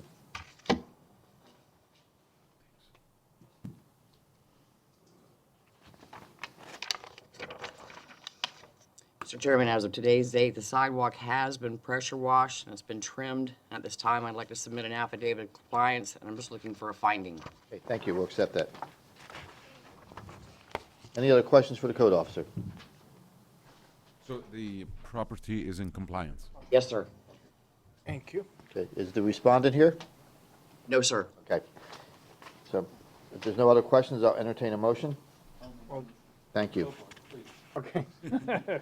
In case number 21-19-23, I move the city has proven by greater weight of the evidence the following violation of the city of Temple Terrace City Code did exist on the property located at 10901 Ridgedale Road. This motion is based on the sworn testimony this board has received from the code enforcement officer, along with any other evidence, including photos, affidavit, and the notice of violation, all of which is received and entered as part of the record for this hearing. I further move that there be no fine imposed because the violations were brought into compliance prior to the date of this hearing. We have a motion, do we have a second? Second. Motion and second. Any further discussion? Seeing none, all those in favor? Aye. Opposed? No nays, motion carries. Next case. It better be 0928. It's going to be case number 21-0928, City versus Edgar D. and Perla V. Zeeler for the property located at 9228 Overlook Drive. The case is before the board based on an alleged violation of Section 8-102 13B, exterior walls maintained in good repair, Section 8-102 13C, roofs maintained in good repair, and Section 10-34, sanitation, keep premises clean. The case will be prosecuted this evening by Code Compliance Officer Doug Allen. The city has evidence that the notice of violation and notice of hearing were properly served. Good evening, Mr. Chairman and board members. Doug Allen, Code Compliance Officer. This case was originated by me on February 19th, 2021 for 3 violations. The first violation observed by me was for a stained exterior wall. The second was for a roof in disrepair, and the third was for a cluttered carport. I left door hangers with a reinspection date of April 7th, 2021. My reinspection on April 28th showed no changes, so a notice of violation was prepared on that date with a compliance date of May 23rd, 2021. I posted the notice at the site as well as at City Hall, and copies were mailed, both certified and regular mail, to the address of the owner of record. The resident did contact me by email asking for an extension, which I granted until June 11th. My reinspection on June 14th showed no change, so a notice of hearing was prepared on that date, and the case was scheduled for the July Municipal Code Board meeting. I'd like to submit photographic evidence of the violations taken by me on April 28th and June 14th, 2021. We'll accept those, thank you.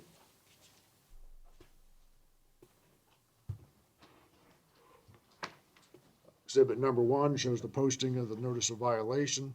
Exhibit number 2 shows the cluttered carport. Exhibit number 3 shows a stained exterior wall. And exhibit number 4 shows the roof in disrepair. The site is not in compliance, and I am seeking the ruling. Thank you. Any questions for the code officer? Have you spoke to the owner? The only contact I've had has been by email. I just asked for an extension. From the last one. Oh. But did they say any updates on anything? Said he was working on the roof area. It's a barrel tile roof, and he found some tiles that would somewhat match what he had. And he was working on it, and that's why I granted the extension, because I figured it would take a little bit of time to get that completed. That was... No attempt on any other violations, like the cardboard or, sorry. Yeah, that was over a month ago, so. No, there hadn't been any other... So you granted him an extension, then we didn't, right? Correct, I granted him an extension. Okay, that's okay. Okay. Any other questions? So all 3 violations are still Out of compliance. out of compliance? Okay. Compliance. He did not even attempt any of the stuff that he can That use. doesn't appear to be, no. Okay. Well, he said in an email that he was working on the roof and communicated that, so. I wanted to hear that he at least attempted the garage, what is it? Carport? Carport, Clean the you know, carport off. because, any construction, we can, I can maybe understand that, but if there's a cardboard and cleanup, that can be, at least show that some attempt. Any other questions? Seeing none, as the respondent is not here, I assume? I don't think so, sir. Okay. I'll entertain a motion. I'll, Thank you. yes. In case number 210928, I move that the city has proven that by the greater weight of evidence for the following violations of the City of Temple Terrace City Code exist on the property located at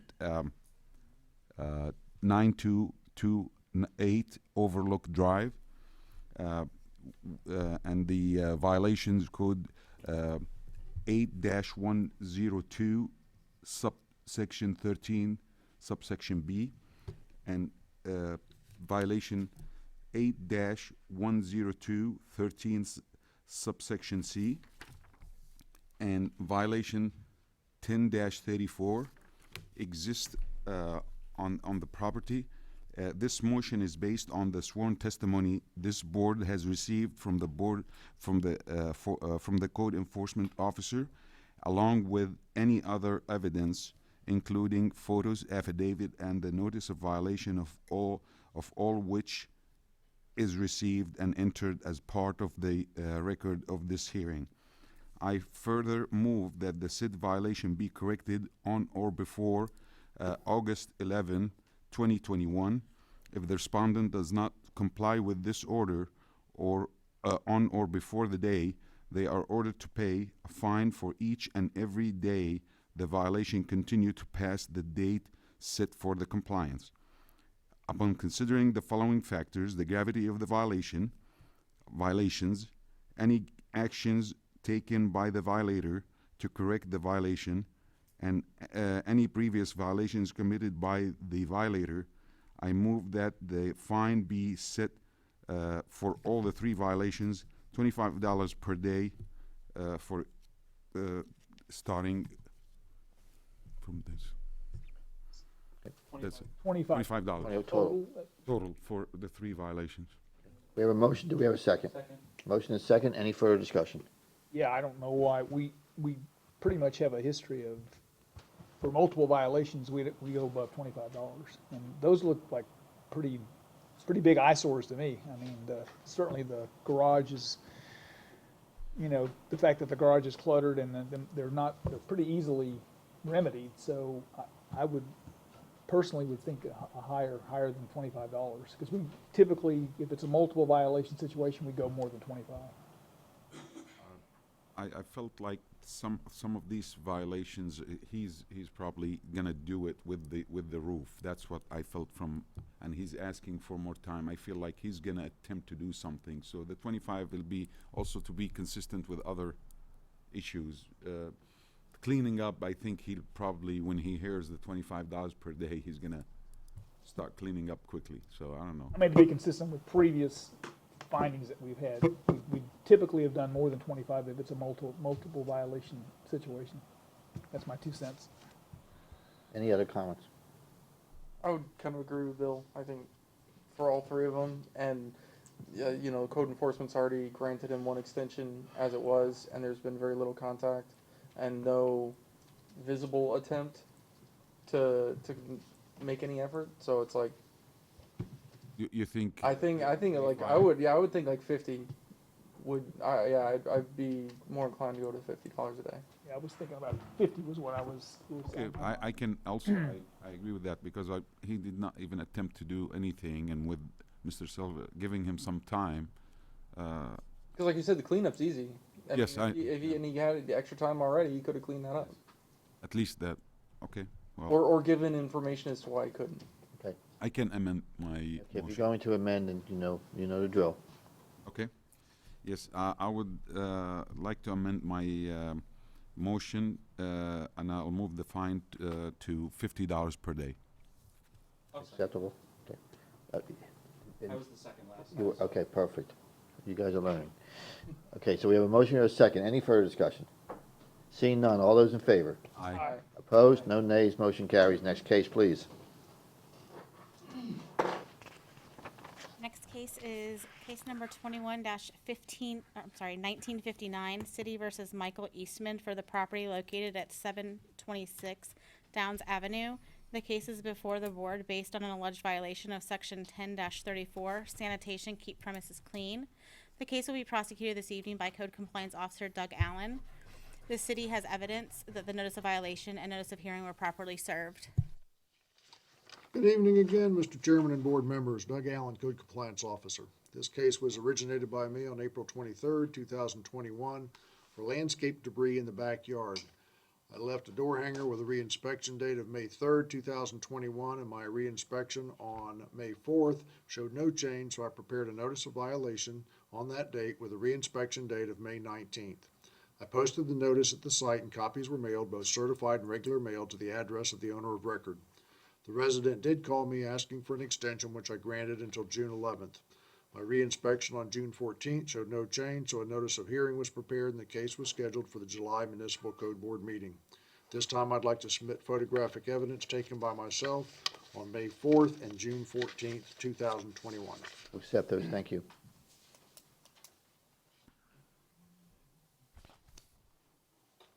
Exhibit number 1 shows the posting of the notice of violation, and exhibit number 2 shows the debris pile. The site is now in compliance, and I'd like to submit an affidavit of compliance, and I'm seeking a finding. Very good, thank you. Any questions for the code officer? Thank you. Seeing none, I'll entertain a motion. Do it. Thank you. Okay. In case number 21-19-15, 59, I move that the city has proven by a greater weight of the evidence the following violation of the city of Temple Terrace did exist on the property located at 726 Downs Avenue. Applicable code section 1034 sanitation. This motion is based on the sworn testimony this board has received from the code enforcement officer, along with any evidence, including photos, affidavit, and the notice of violation, all of which is received and entered as part of the record for this hearing. I further move that there be no fine imposed because the violations were brought into compliance prior to the date of this hearing. We have a motion, do we have a second? Second. Motion and second, any further discussion? Seeing none, all those in favor? Aye. Opposed? No nays, motion carries. Next case, please. Case number 21-2169, City versus Lisa A. and Stephen L. Bird for the property located at 505 Herschel Drive. The case is before the board based on an alleged violation of Section 8-102-13H, windows and exterior doors, maintain in good repair, Section 10-3B, sanitation, grass weeds, and Section 10-34, sanitation, keep premises clean.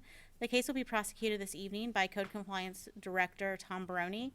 The city has evidence that the notice of violation and notice of hearing were properly served. Thank Good you. evening, Tom Baroni, Code Compliance. This case originated proactively on May 5th, 2021, when I observed a shed in the rear yard covered with unmanicured vines and a shed door in disrepair. My reinspection on May 17, 2021, noted that the vines had been removed. However, the shed door noted no change. That day, I also noticed two other violations. One was the overgrown grass and weeds in the rear yard, and the carport was cluttered with a box spring mattress and other miscellaneous items. That same day, I prepared a notice of violation with the compliance date of May 24th. Since there was no response at the front door, I posted the notice letter at the front door. I also requested copies to be sent out certified in first-class mail. I also requested a copy to be posted at City Hall for the 10-day requirement. On my reinspection on the 17th of June, noted no change. At this time, I would like to submit photographic evidence of the violations that were taken by me on June 17th, 2021. Exhibit number 1 shows the shed with the rear door in disrepair and overgrown grass and weeds. Exhibit number 2 shows the box spring mattress and shutters and the miscellaneous items in the carport. We'll accept those, thank you.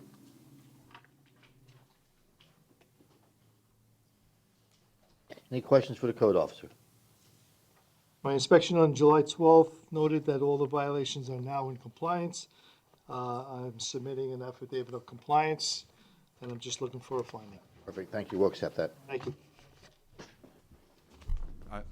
Put them in order, so you know. I would like to make a motion. Okay, I haven't asked for it yet, though. Okay, wait for me to ask for it. Okay. Okay. Any additional questions for the code officer? Seeing none, I will entertain a motion. In case number 21-2169, I move that the city has proven by the greater weight of evidence the following violations of the city Temple Terrace City Code exist on the property located at 505 Herschel Drive. The applicable codes are three. The first one is 8-108, subsection 13, subsection H. Okay, point of order, it's 8-102. You said 108. Oh, okay. Subsection, again, the applicable codes are 8-102, subsection 13, subsection H. The other violation is 10-3, subsection B, and 10-3-4.